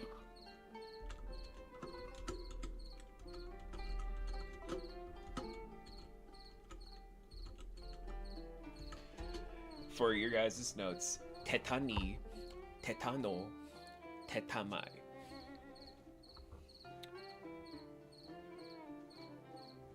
Which is City B, City D, City F.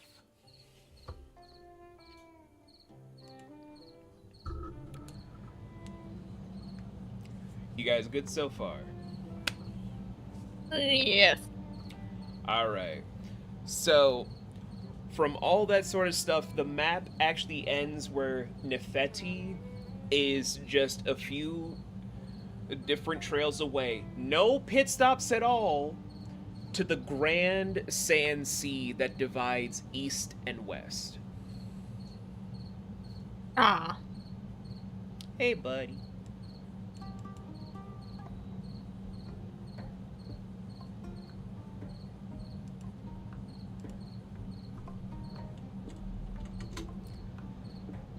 And that is a map you guys are gonna have for a whopping huge price of 5 copper bills. Outrageous. So outrageous. So expensive. Okay, here. Oh, Miss Bunny Lady, I can afford it. Are you sure? I have 5. Did you find Oh, yourself a there's one. wallet? Zira's gonna hand over the 5 remaining copper bills they have. Oh. Oh. Okay, I'll take your 5 and I'll give your mother back her 5.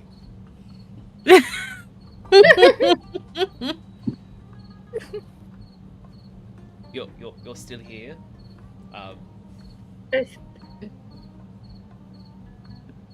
Those are really nice figures, mister. Oh, you actually like these figures? I've never seen anything like them. I didn't have a lot back home. Well, I based them off of some very famous people. This is Mr. Vile, and this is the second for his big group by the name of Ansley. Oh my god. Oh my god. Oh my god! Oh yes! Oh, it's come full circle. She took over as his second after his original second decided to settle down and apparently raise 5 kids or something. Oh. I didn't know that. It's a whole big process, but Mr. Vile really helped in a lot of big ways.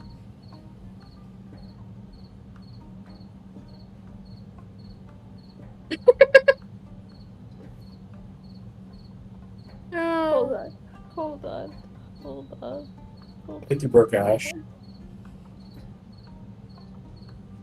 You gotta do the thing. We gotta do the thing. Where is it?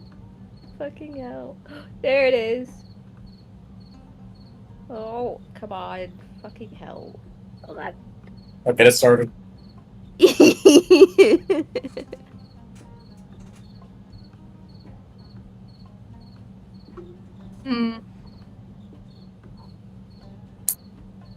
Either way, Zira's gonna take the map. Here it is.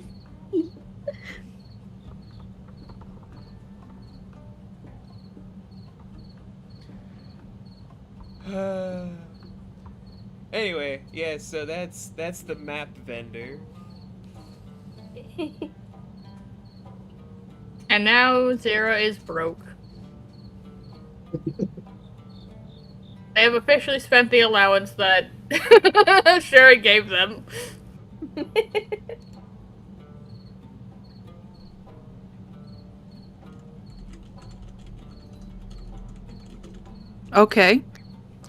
Okay, for this, for you being so good and responsible, now you get 10 copper bills. How about that?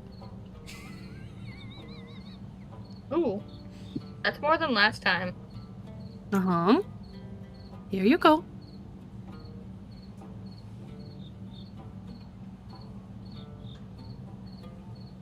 Thank you, Miss Bunny Lady. Pat. This is so wholesome.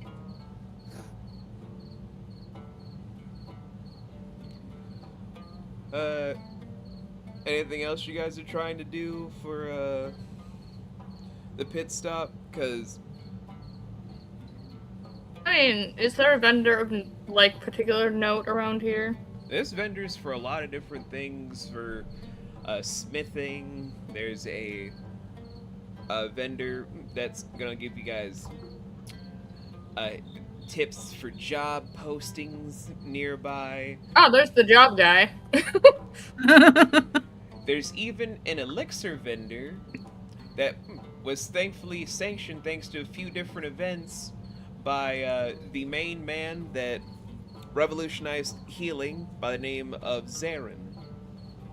Oh, hey, look, it's that man again. It put potions out of business so fast, people are like, potions? Potions, what are those? Anyway.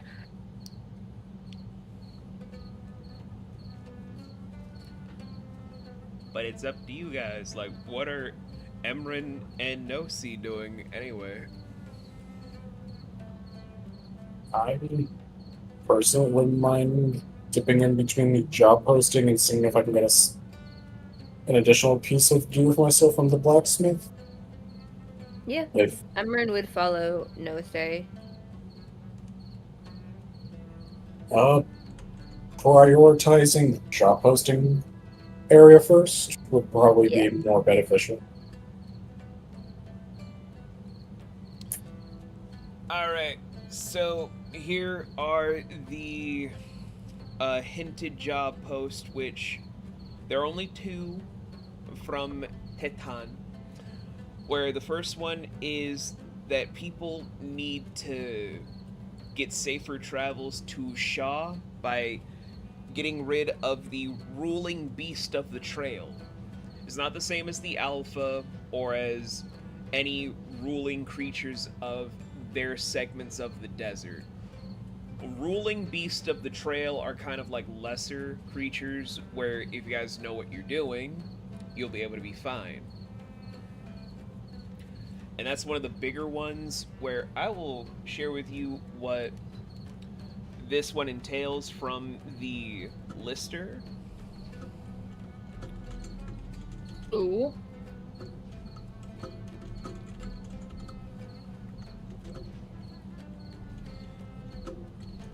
And so we're just gonna put this as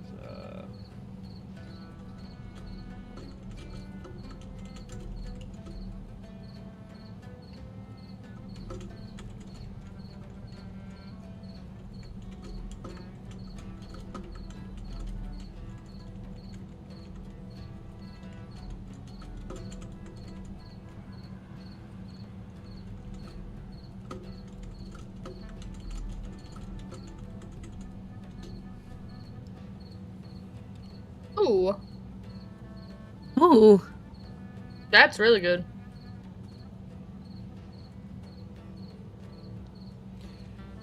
listing number 2. It is a bit of a smaller one where people just want to see if they can rescue their child from what they think is from the tetra dingoes that have been raging ever so often from the nearby sand train that connects Tetan to the pasture city of Shaw. Oh. Or for that one, there's also a reward.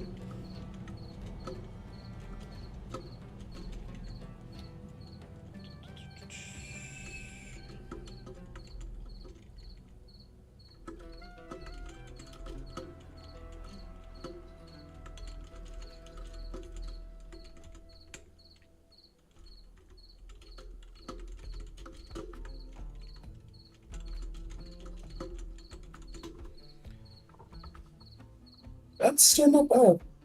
Mm-mm. No.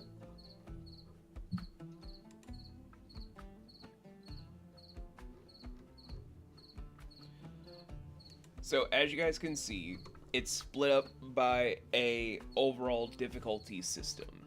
If you guys go for Lister A, it is going to be higher difficulty, but with higher rewards for stuff later down the line. Lister B, slightly less difficult, but at least something where you won't have to strain yourself in trying your hand at what to do.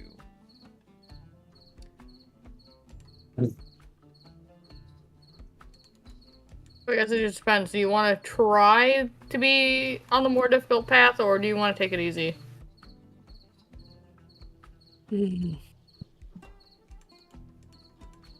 I mean, we could always go with the lesser one first, and then work our way up to the other one. No say.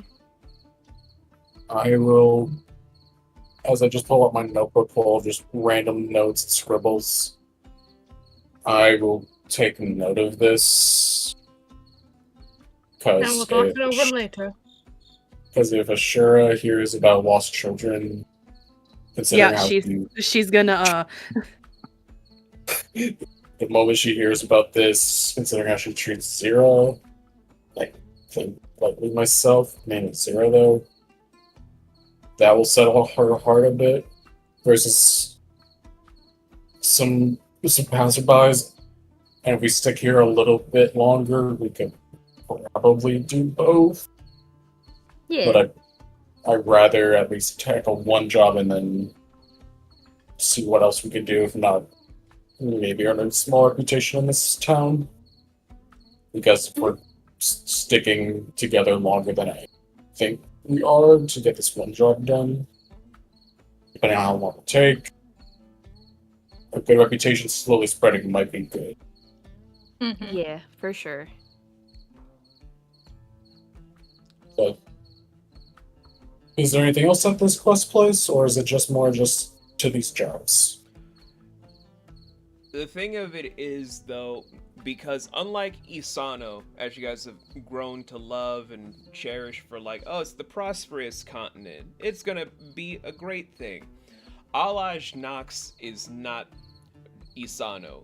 They can smell weakness to where the moment you're trying to reach for more, the quester grabs your hand to squeeze it to kind of break the 4 fingers you have of like, what are you doing?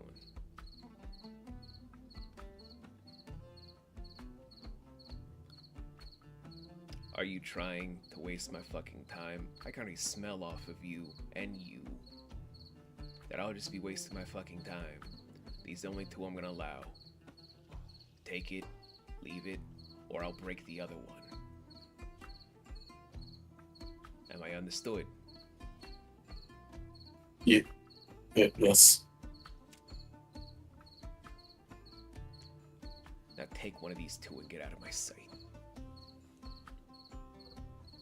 Because Isano is the survival continent where they can smell weakness the same way they smell a bitch. Anyway. Don't be weak now. Thinking on the... Grab the lower, like the lesser one. Yeah, Or you I'd could rather... just grab both so we have both. I'll go for the lesser one. Just because I know it would make Ashura's heart a little bit at ease. how do I describe the the Sims relationship up symbol? Yes. Yeah. Yes. Yeah. That right now with no saying Ashura.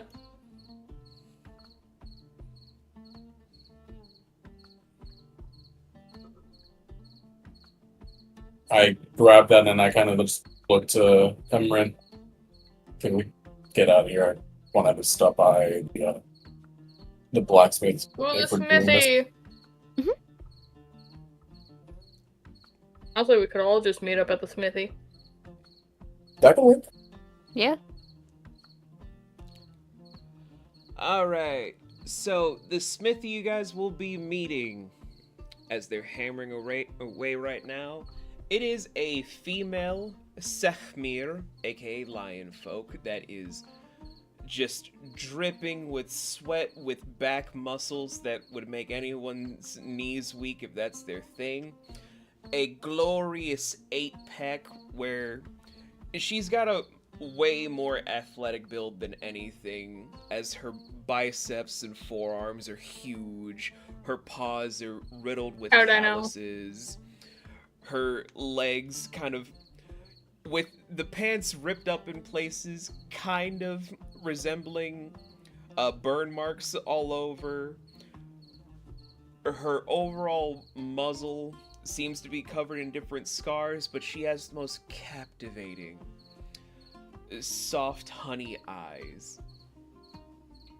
With long hair that's a messy rake, almost like Sadako messy, but they're so pretty, just racing down like it's melting rainbow going across each and every follicle of hair, just dripping off in a messy rain effect.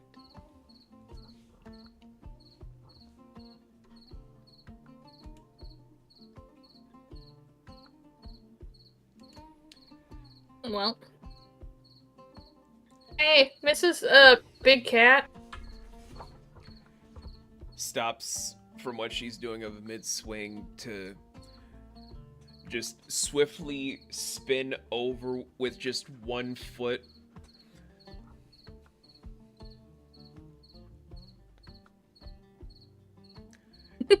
Looks at all four of you. Shifts back.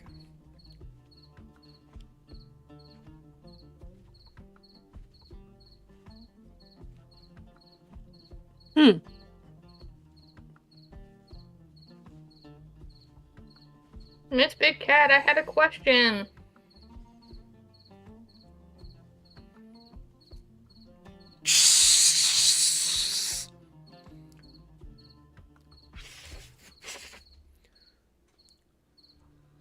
And as soon as you're seeing whatever it is spinning in the air, it actually slits open the roof before skyrocketing into the air with the twing.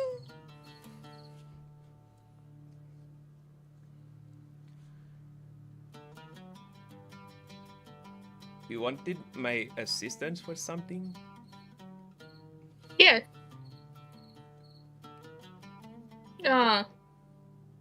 Would you be willing to make something?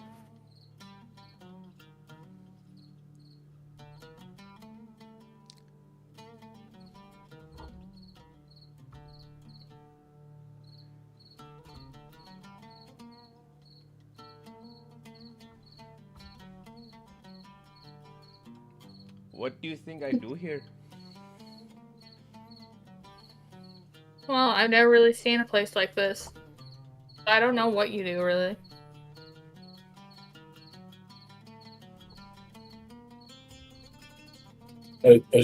Sure. Could you do quality control, please? Please.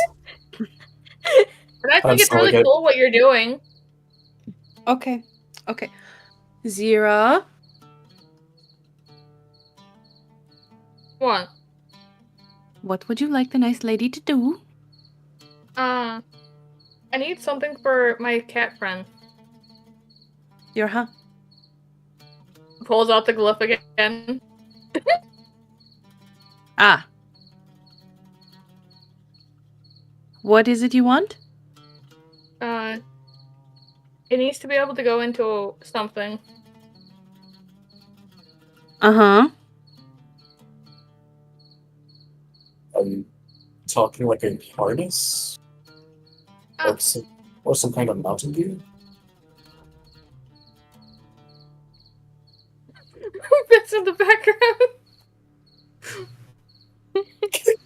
I'm trying to be Zira, but I keep looking over and keep dying.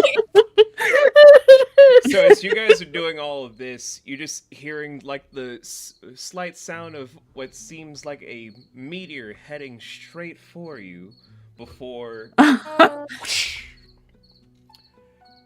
just catching from the handle, screaming down to have a wave of heat just blast back at all of you guys to even fill all of Titan with such force.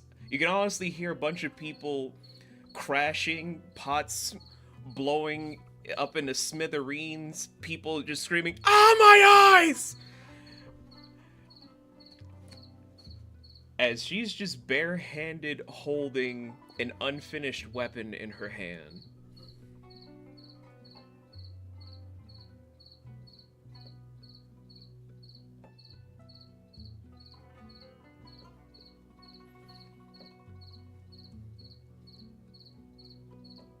So, okay, that should stop. So, Zira, what exactly do you mean something for your friend?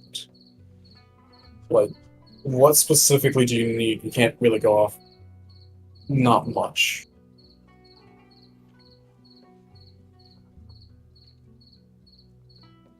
Let me think. Hold on.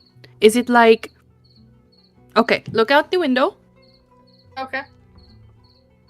You see what people have on the horses? Mhm. You want one of those? I don't think that's how that's supposed to work with them. Okay. Yeah,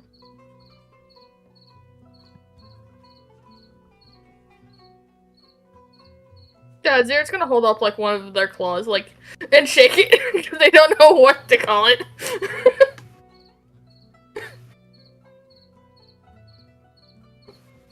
like this.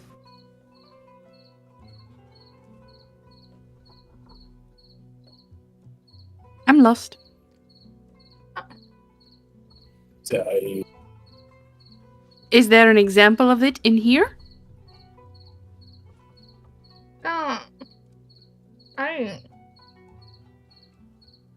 This big cat lady. Hmm. Have you ever seen one of these things holding up the glyph? Yes, I've seen many of them. Now, can you please give me a second? I'm still sad that another failed attempt at making the greatest grand sword was broken up because it couldn't withstand the heat pressure of when I tossed it into the outer sphere.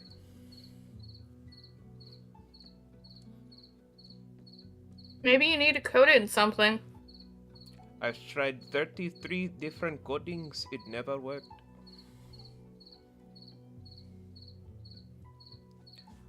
What I need is a better ore. But that's for later. You're trying to make a brand new weapon for your overall summoning glyph to have a focus? I think. Let's see. You seem to strike me as someone that likes to get up close personal and make sure that they really have a good hurting. I mean, claws do hurt.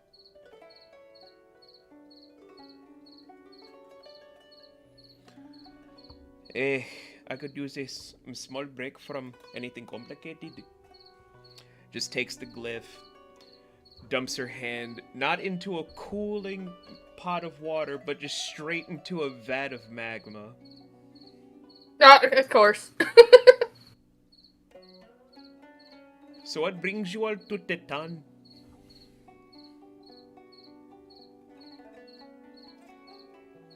We're going over to the next city. Starts with an S.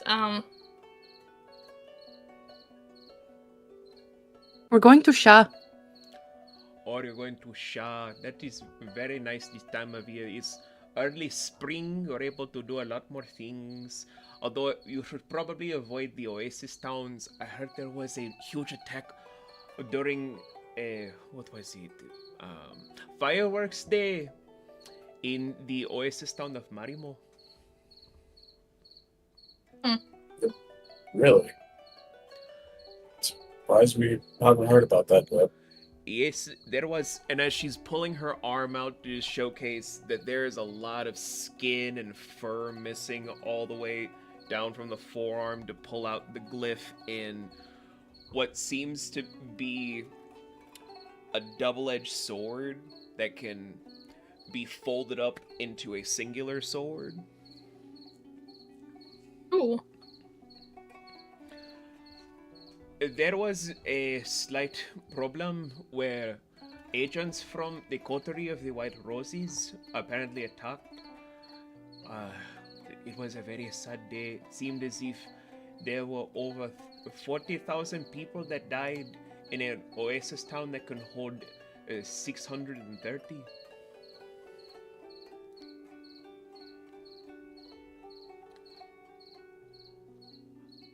What I'm still trying to understand is what kind of villain group tries to also justify murdering children.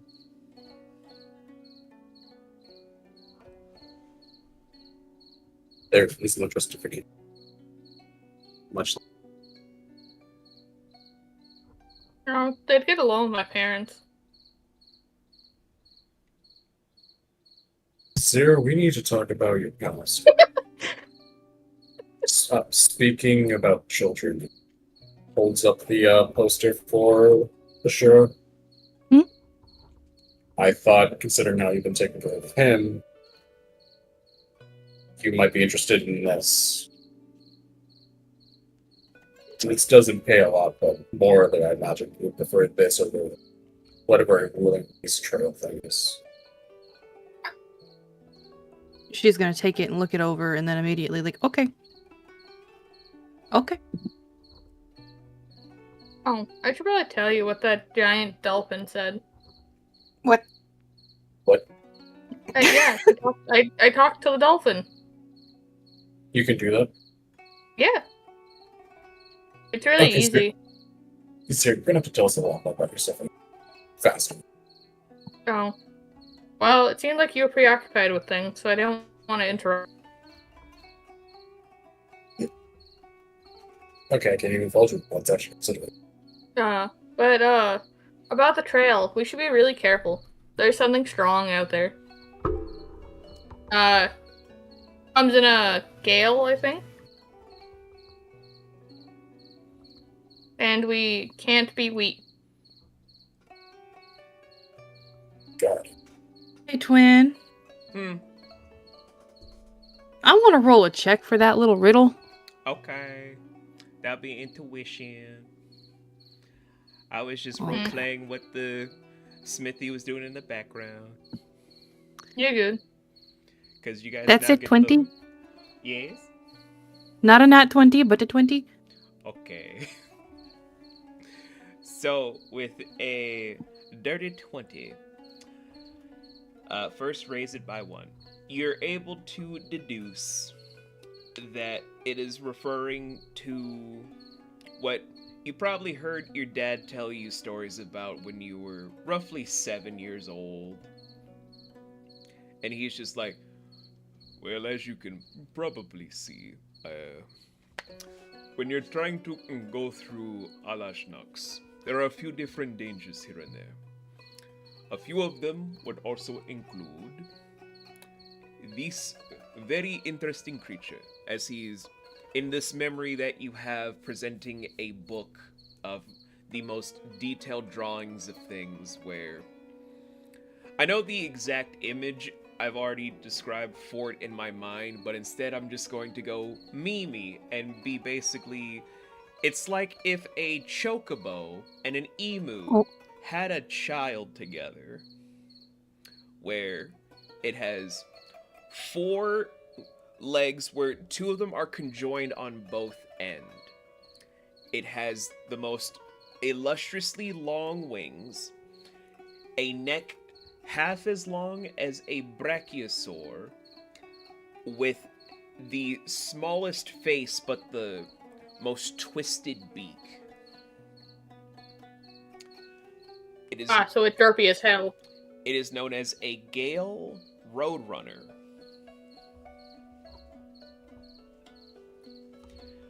Most starter adventures, when they travel and face off against it, they instantly die to it because they think if they can survive lesser continents, that they can survive it. Eesh. Good thing Mr. Dolphin helped.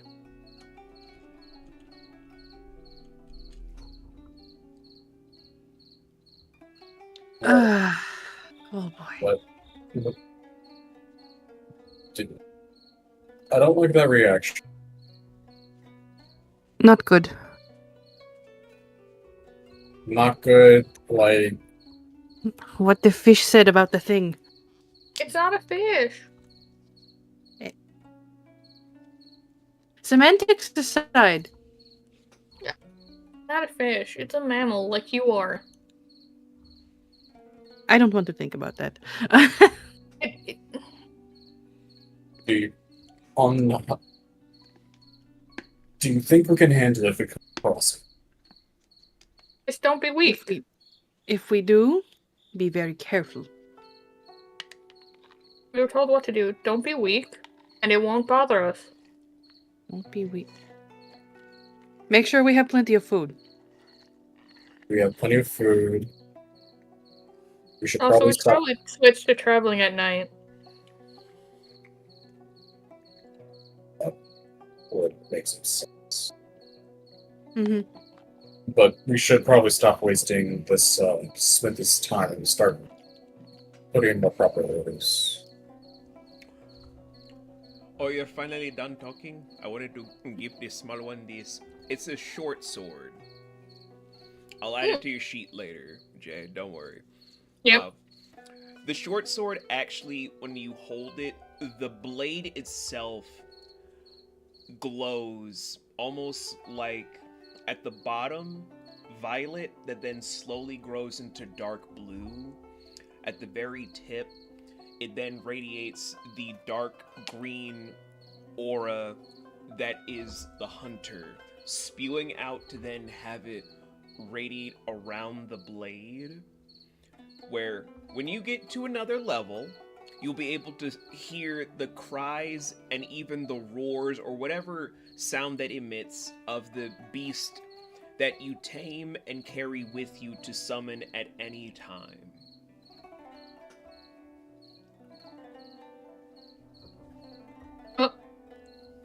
There we go. Step 1 done. Now somebody has to help Zira not kill the cat in the sword.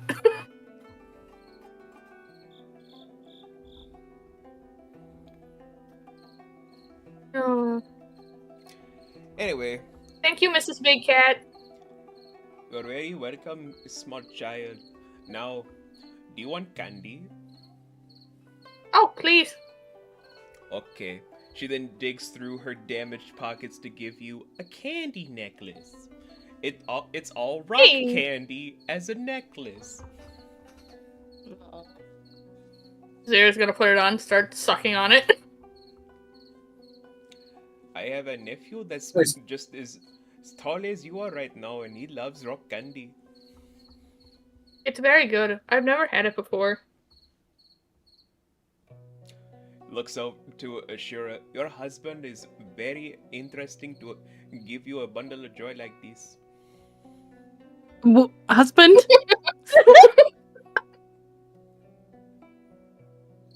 But I assume because you have the figure of someone that is mature, well-traveled, and probably had a lover or two. Let's go with that. Miss Bunny Lady here is better than my actual mom. I would like it if she were my mom, but Oh, Sure, she's gonna try not to cry. You're just the youngest stepmother to this one. You're the trophy wife. Okay, it's okay. I understand trying to be the trophy spouse. I've seen many people that were the trophy spouse coming into my own shop. And might I say, you're much younger than most of the other trophy wives I've seen. Keep doing what you're doing. What do I need to roll for psychic damage against Ashura?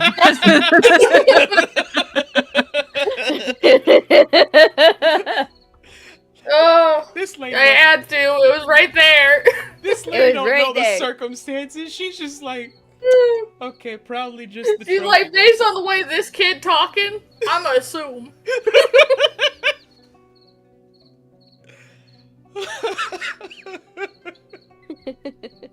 Alright. Alright. Oh well. So Zira's gonna start walking out of the blacksmith, kind of waving the sword around to get used to it. Oh dear. I will No, go nothing watch big, them. just They're like- fine. You know, just little swings. Probably should do Emrin, that. Emrin, is there anything that you walk from here before he wanders off too far? I have my scimitar. I think I should be okay.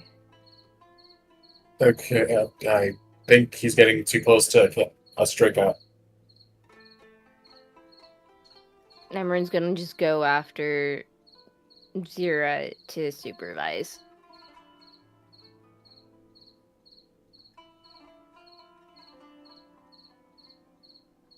Nosa just looks up to Ashura. Oh, are you good?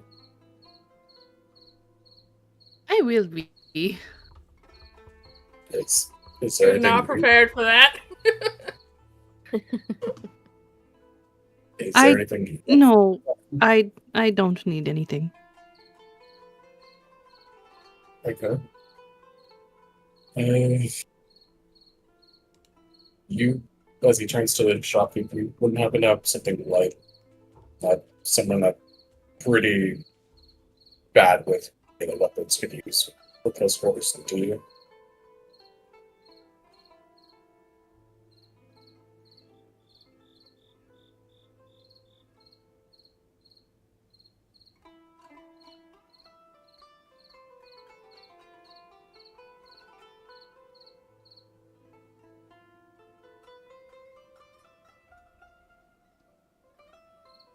Do you need a minute? Oh, did He my asked you a question. basically Nosa asked the shopkeeper if they have anything simple for more close range for someone that is inexperienced using it. Because I always know Nosa has his like bow always swung around him.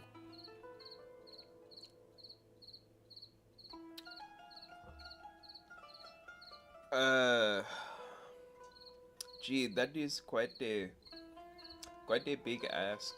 How could I possibly have close range weapons? Ose quickly looks over at Zira's sword and then back at her. Like, bitch, Okay. you better. Okay. I see the. Do you have any recommendations for someone inexperienced with melee weapons? You should start with something simple. Start with these, and then she just pulls out 2 sais. Oh. Oh, look at you.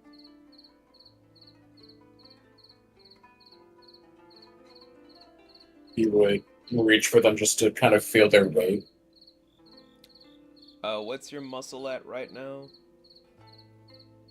Considering it's still at the very beginning, probably 3.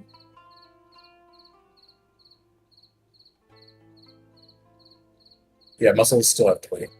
Okay, you're able to lift those, no problem. They're lighter, sharp weapons. Together, they can deal 2d6, but since you were never taught dual wield, you can only use 1 per action.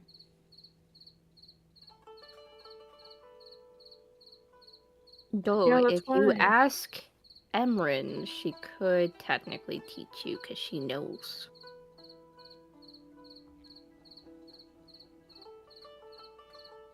If you ever want to learn how to dual wield down the line. Got it. Who said it was 2d6 if I use them together? But you can only use 1 because Yeah, you so can't it's dual wield. 1d6. Gotcha. Just wanted to make sure for the notes. Yeah.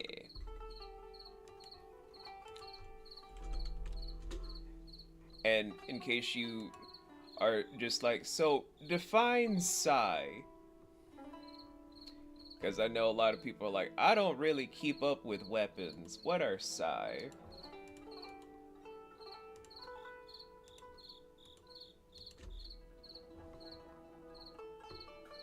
Yeah, the thing Raphael. Yeah. Teenage Mutant Ninja Turtle. Also known as sword breakers.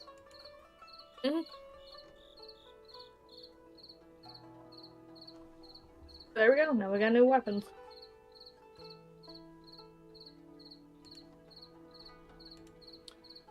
To where all the smithy will say is that will all cost at least 10 silver bills. 1 silver bill for The young child there with the trophy stepmother, and 9 for the Sai. I got it covered this time. As I just hand over my remaining 10 silver bills. Thank you. Are you sure? We have another job we could do. Okay. Listen, you shouldn't be the only one to help take care of Zira. It's not fair. There's the collective child. I can't believe this. Yes, I can. This wasn't intended. Well, it's happening. It takes a village to raise a Zira. Yep. On the way out, Nose would mention there was an elixir shop. If we want to stock up before the mission.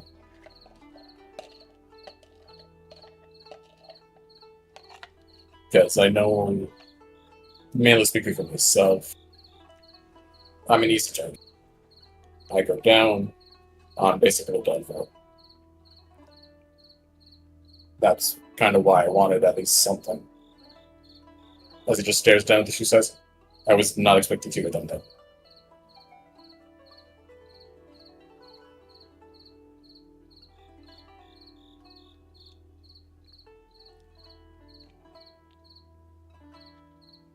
But we should probably find Emrin and Zira before making a final decision. Yes, and I would like to check and see if there is some sort of grocer. That is a fair point. You can't just wish. Especially since Zira still seems to be growing. I think he's still like 15. Right? Good question.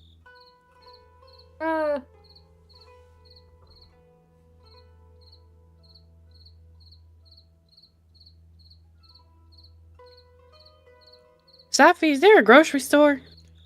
There is a grocer, but it doesn't carry a lot in Tetan. They mostly carry Let me look. a lot of different fruit. One of them, their most popular, because it's hard to sell, is the Durin. Is it basically durian? Yeah. Ooh. But a Durin is basically a durian melon mixture. Okay. Makes sense. And they also mostly carry vegetables that seem to be a little bit bruised. Ah, it's like the street vendors you see in like big cities. Yeah. So you can get a bunch of different fruit or a Durin and some beat up vegetables if you guys want. The overall cost for it would be 50 copper. Give me. Okay.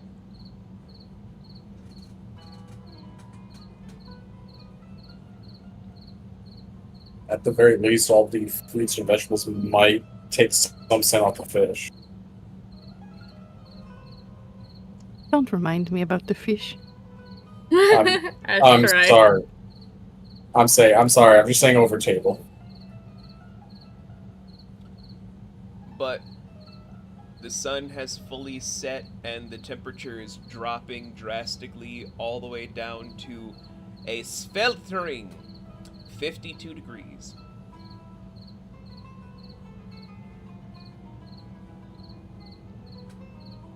And I'm just now remembering you guys don't have desert armor, so this is gonna be great. AKA desert gear. Hell Yeah. yeah. So, Look at that. with you guys only having fashion armor, this is gonna be great.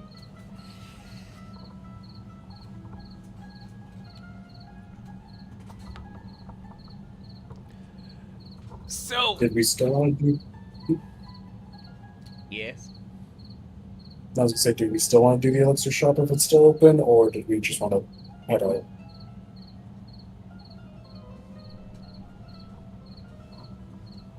It wouldn't hurt to look.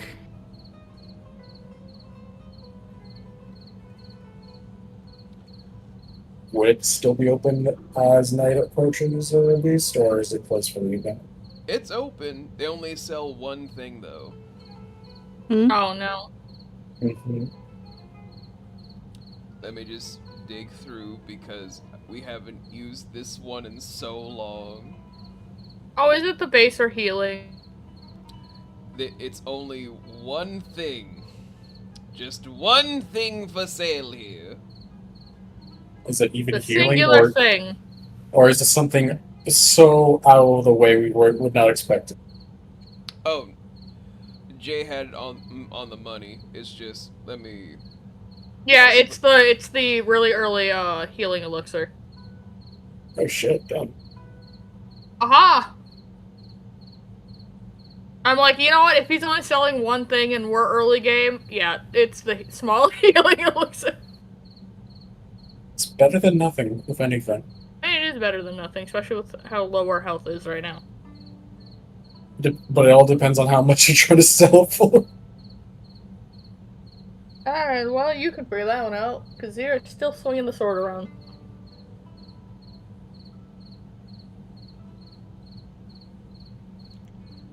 That is the only thing that they're Oh, selling. 30 copper bills per vial.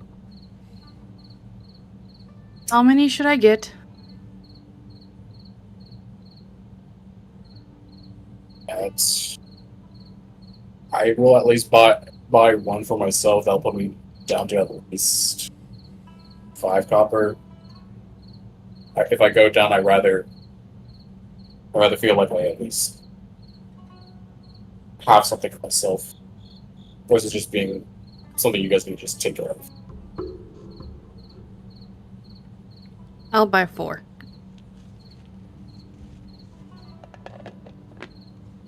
Alright. So 1 for me, 4 for sure. So that's 150 copper bills altogether. You buying anything, Emrin? Emrin is currently babysitting Zira right now. You know, Trying to teach them, like, the proper stance of, like, this is how you should actually do this. While swinging the sword.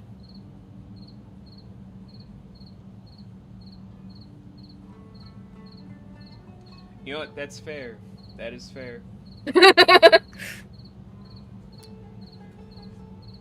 But now you guys got your basically 5 healing vials, your cure vials, these baby elixirs where everyone's just kind of like, man, why can't we get some of the great stuff that Zirin made? Don't you know? He's a private contract that only works for the best of the best. That's why he only works with accounts of 1,000 names. But we haven't seen those fuckers in 3 years. I think they all dead.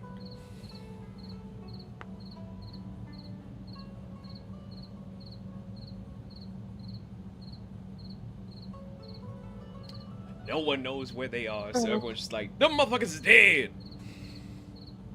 They beyond dead. We'll get to them later. Mm-hmm. Anyway. But I seem to recall you guys wanted to do Lister B, which is, of course, the sand train between Tetan. Saving a child! Not just one child, but many children. Yes. Yes. From the Tetra Dingoes.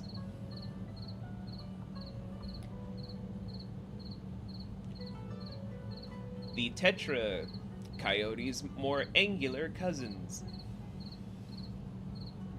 We've entered polygonal space. So, the overall question is, how are you guys going to do this job? Because if you enter this, there is no escaping them like with the coyotes from a bad dice roll. It is going to be a full-blown encounter against these wild creatures. Okay.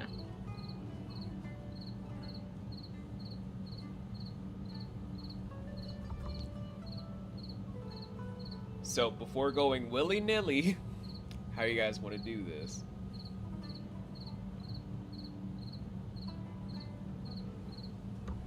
I actually have a question. I No. have an answer. For the poster/job listing that we have, I know it said by the train location, but does it specify anywhere else, or would it be we have to track it down?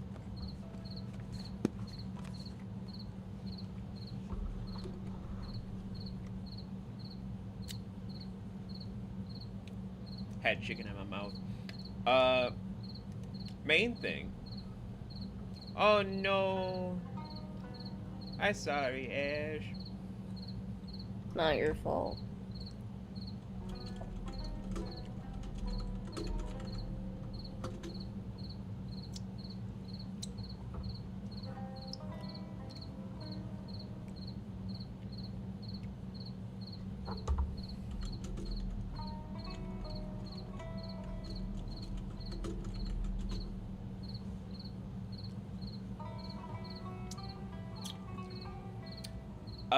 The only thing that is fully based is that the dingoes attack people en route between each and every stop. Ash had a headache. So, Oh. it's basically between both parts. It's just at the central lining for the sand train is the problem.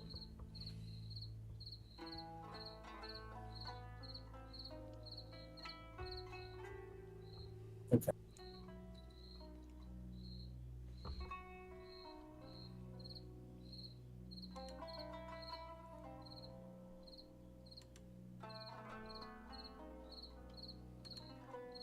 So, the main reason I was asking is depending on where they were located, or we have an idea, it could be towards the central one or anywhere where they could have tracks.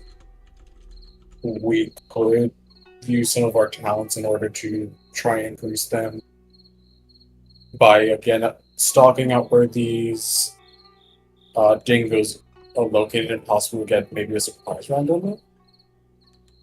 If we're lucky enough.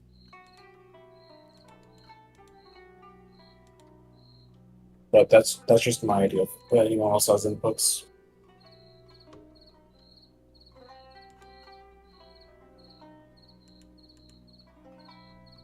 Hmm.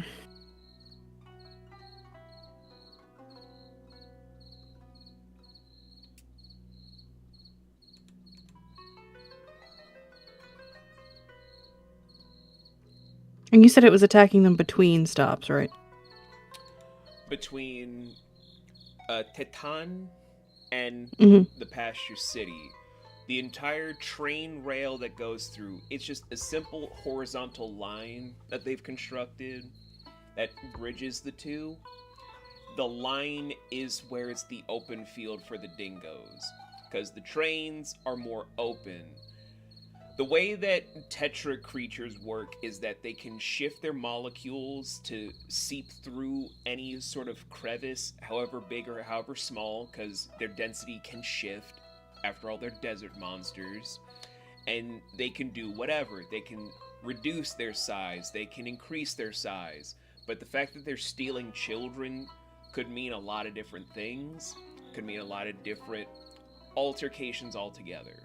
It's just how you guys want to handle it is the bigger question, because if it's on a train going back and forth and there are families taking their kids, it could range between the overall options. What if we follow alongside on our sand skiffs?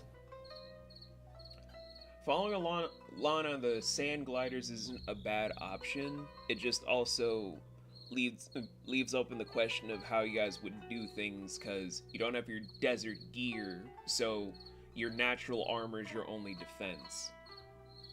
Yee. I don't want you guys to think I'm just setting you guys up for failure. Like, this is why Alajnox is built different. Isano, there was a even playing field altogether. The desert? No. You got to definitely be survivalist at all times. Yeah, that's kind of why I wanted to stock them. Because again, I know again, everyone else might not think it, but I know myself to be the squishy magnet to be. If I get hit by anything hard, there's like a 90% chance I'm going down. That's why I'm leaning besides the character plot. Going with a more stealthy approach is kind of where I'm advocating with him. I like Ruby's idea as well, I mean, but if we get attacked, I could go down. Ruby's sorry, idea has merit. You weren't cutting me off, Fluff. It's fine. Ruby's idea has merit because I placed you guys here in West Fatima for a reason, because this is still within your guys' level range. You guys are going to be fine here from levels 1 to 5. Creatures will respond to this if you guys want to do better level ups on a even playing field, unless you want to jump the gate to fight different high level creatures in these areas. Like, you're gonna be fine. It's just you guys gotta be smart about it.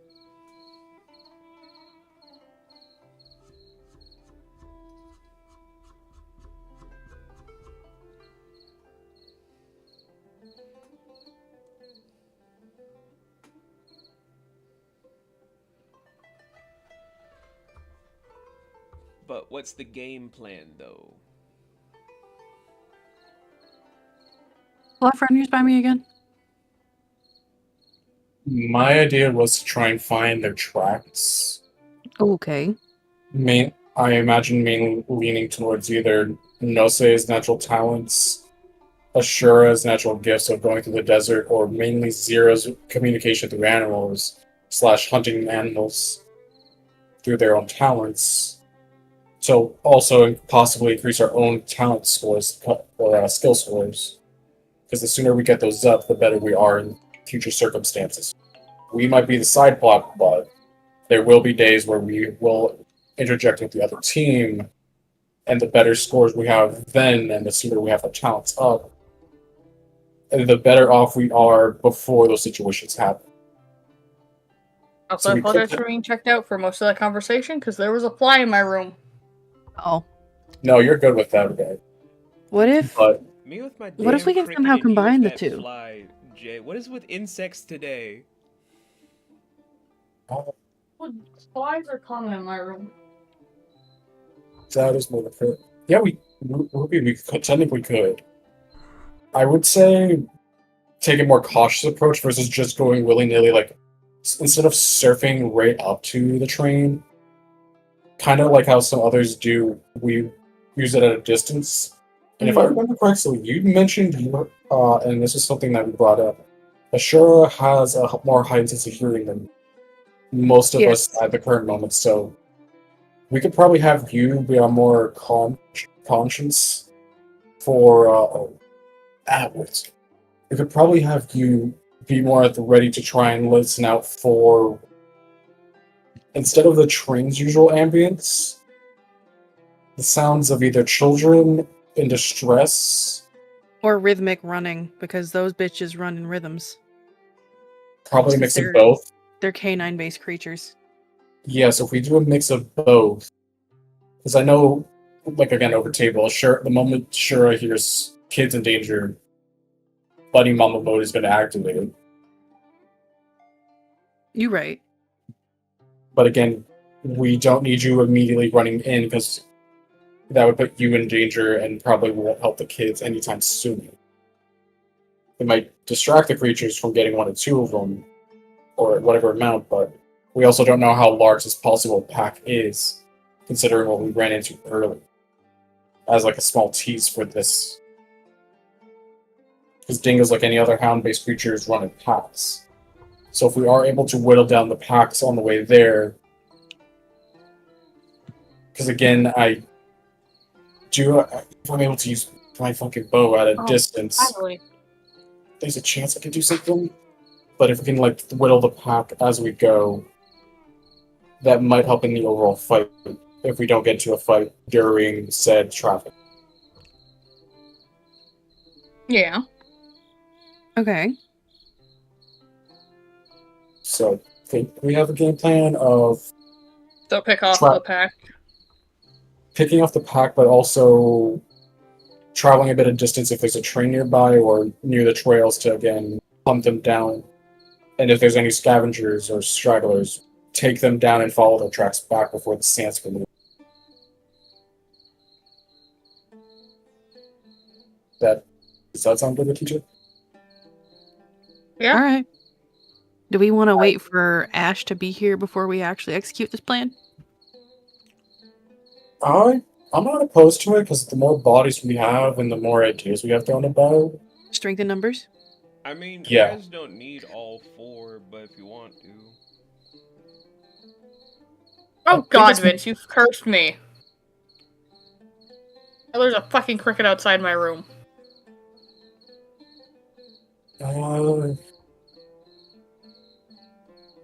Yes, we don't technically need Ash, but I'd rather us all be here. That, and I have a little bit of an earlier shift coming tomorrow. So if we could put a pause on this session and make it like a part 2, possibly. Because Part we, 2 tomorrow, I think we did you a. guys want? I'm not opposed. I get out of work at 7. Because I know everyone has to get ready for their own works or related weekday schedules. I don't give a shit about my job on Mondays. You know I don't give a fuck. I know you don't, but again, I know Ruby Yeah, so, and Ash. and I know Ash is still off. So if we do, Ruby, I think, still works. the question is, Nari, what is Nari's schedule for tomorrow? Because I know you have to usually go pick her up during her work days.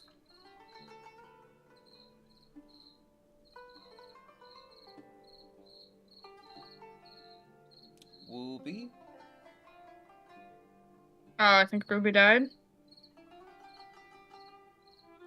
God damn it.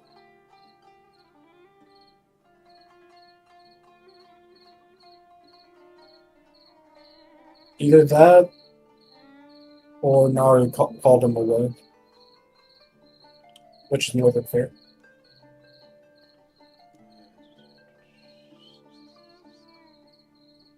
I mean, because But- if we finish the main plan, we can RP for a couple minutes.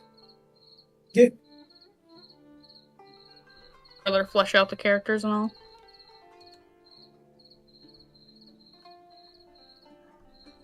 And it's also a good way Okay, to I give get. I just found out why.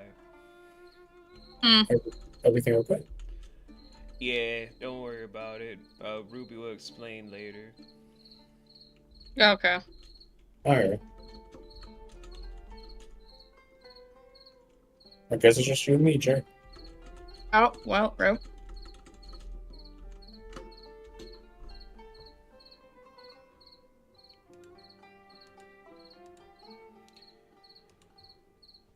So, ironically, you guys would have had a couple of minutes before the next train takes off. So, y'all can RP what you need, and then let me know, and I will set the stage for part 2.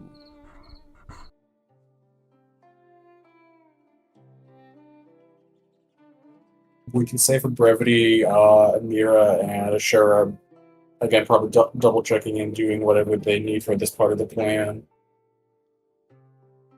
Leaving the two of us to do a little brief watch up.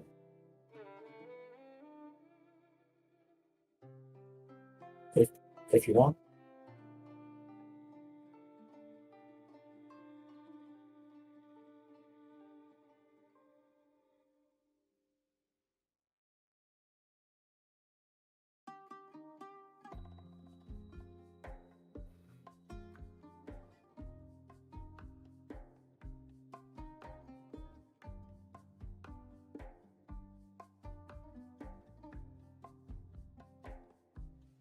Yeah, I guess.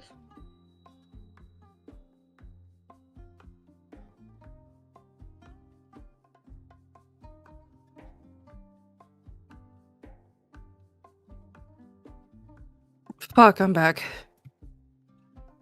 Welcome back. I ate too much. Oh. Oh, hungry.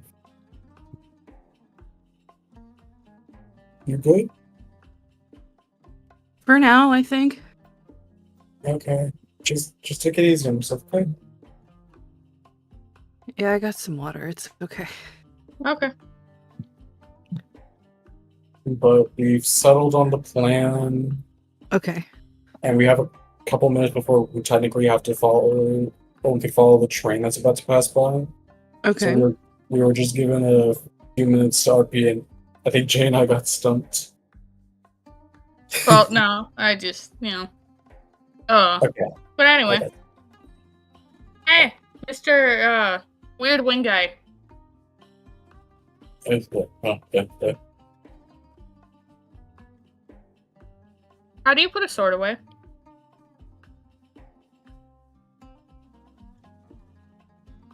Usually in the sheath. They didn't give you a sheath, did they? I don't know what that is. I think I can use my extra blanket to give you something so you don't stab yourself. Come on. Turn around. Oh, okay. Turns around.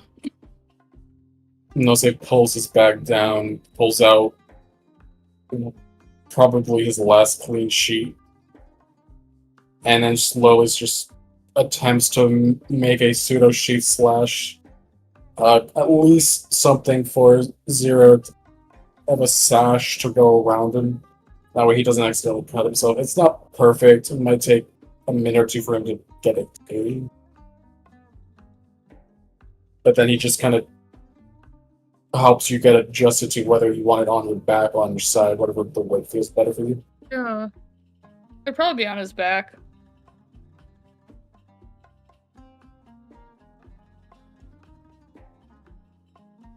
So doing it on the back, Nose again would just kind of wrap it a little bit tighter around near the end of where the blade would be. Mhm. And at least, because again, he's still a novice with melee weapons himself. But at least try and help teach you at least how to get the blade in and out a bit easier. That way you don't cut the sheet, but also don't hurt yourself on the way. Thank you, Mr. Wing Guy. Yeah. You can still just call me nobody. That's rude.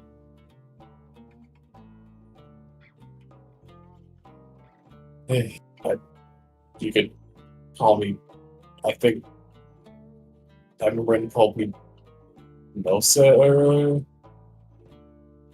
Might be a little bit easier because Mr. Wing Guy kind of gets annoying after a little while. I'm not gonna.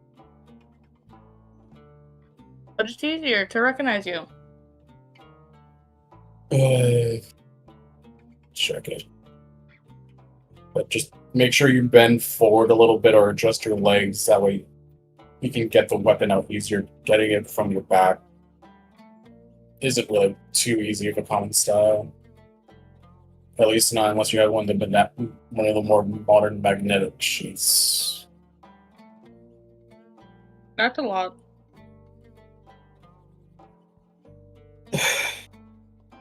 Just squat and then pull the as he just helps adjust the hands. Just pull this like this to help you get it. And just make sure to practice that every so often so that way you don't forget the style, okay? Okay.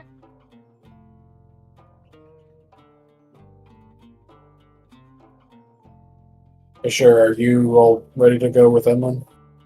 I am ready to go. Is there anything you need to grab before this thing starts coming through?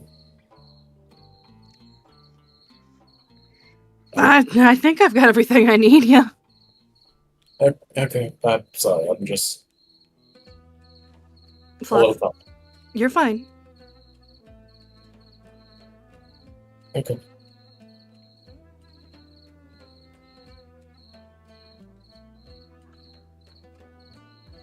Alright, I guess we're ready for whenever this thing comes.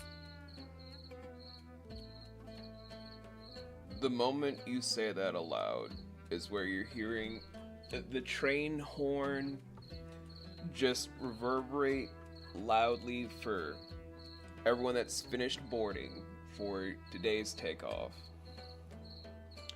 Where I would love to say that session 1 will end here, but this is just part 1 of the pre-recording for everyone, where I guess we're just gonna say this is gonna be a commercial break. So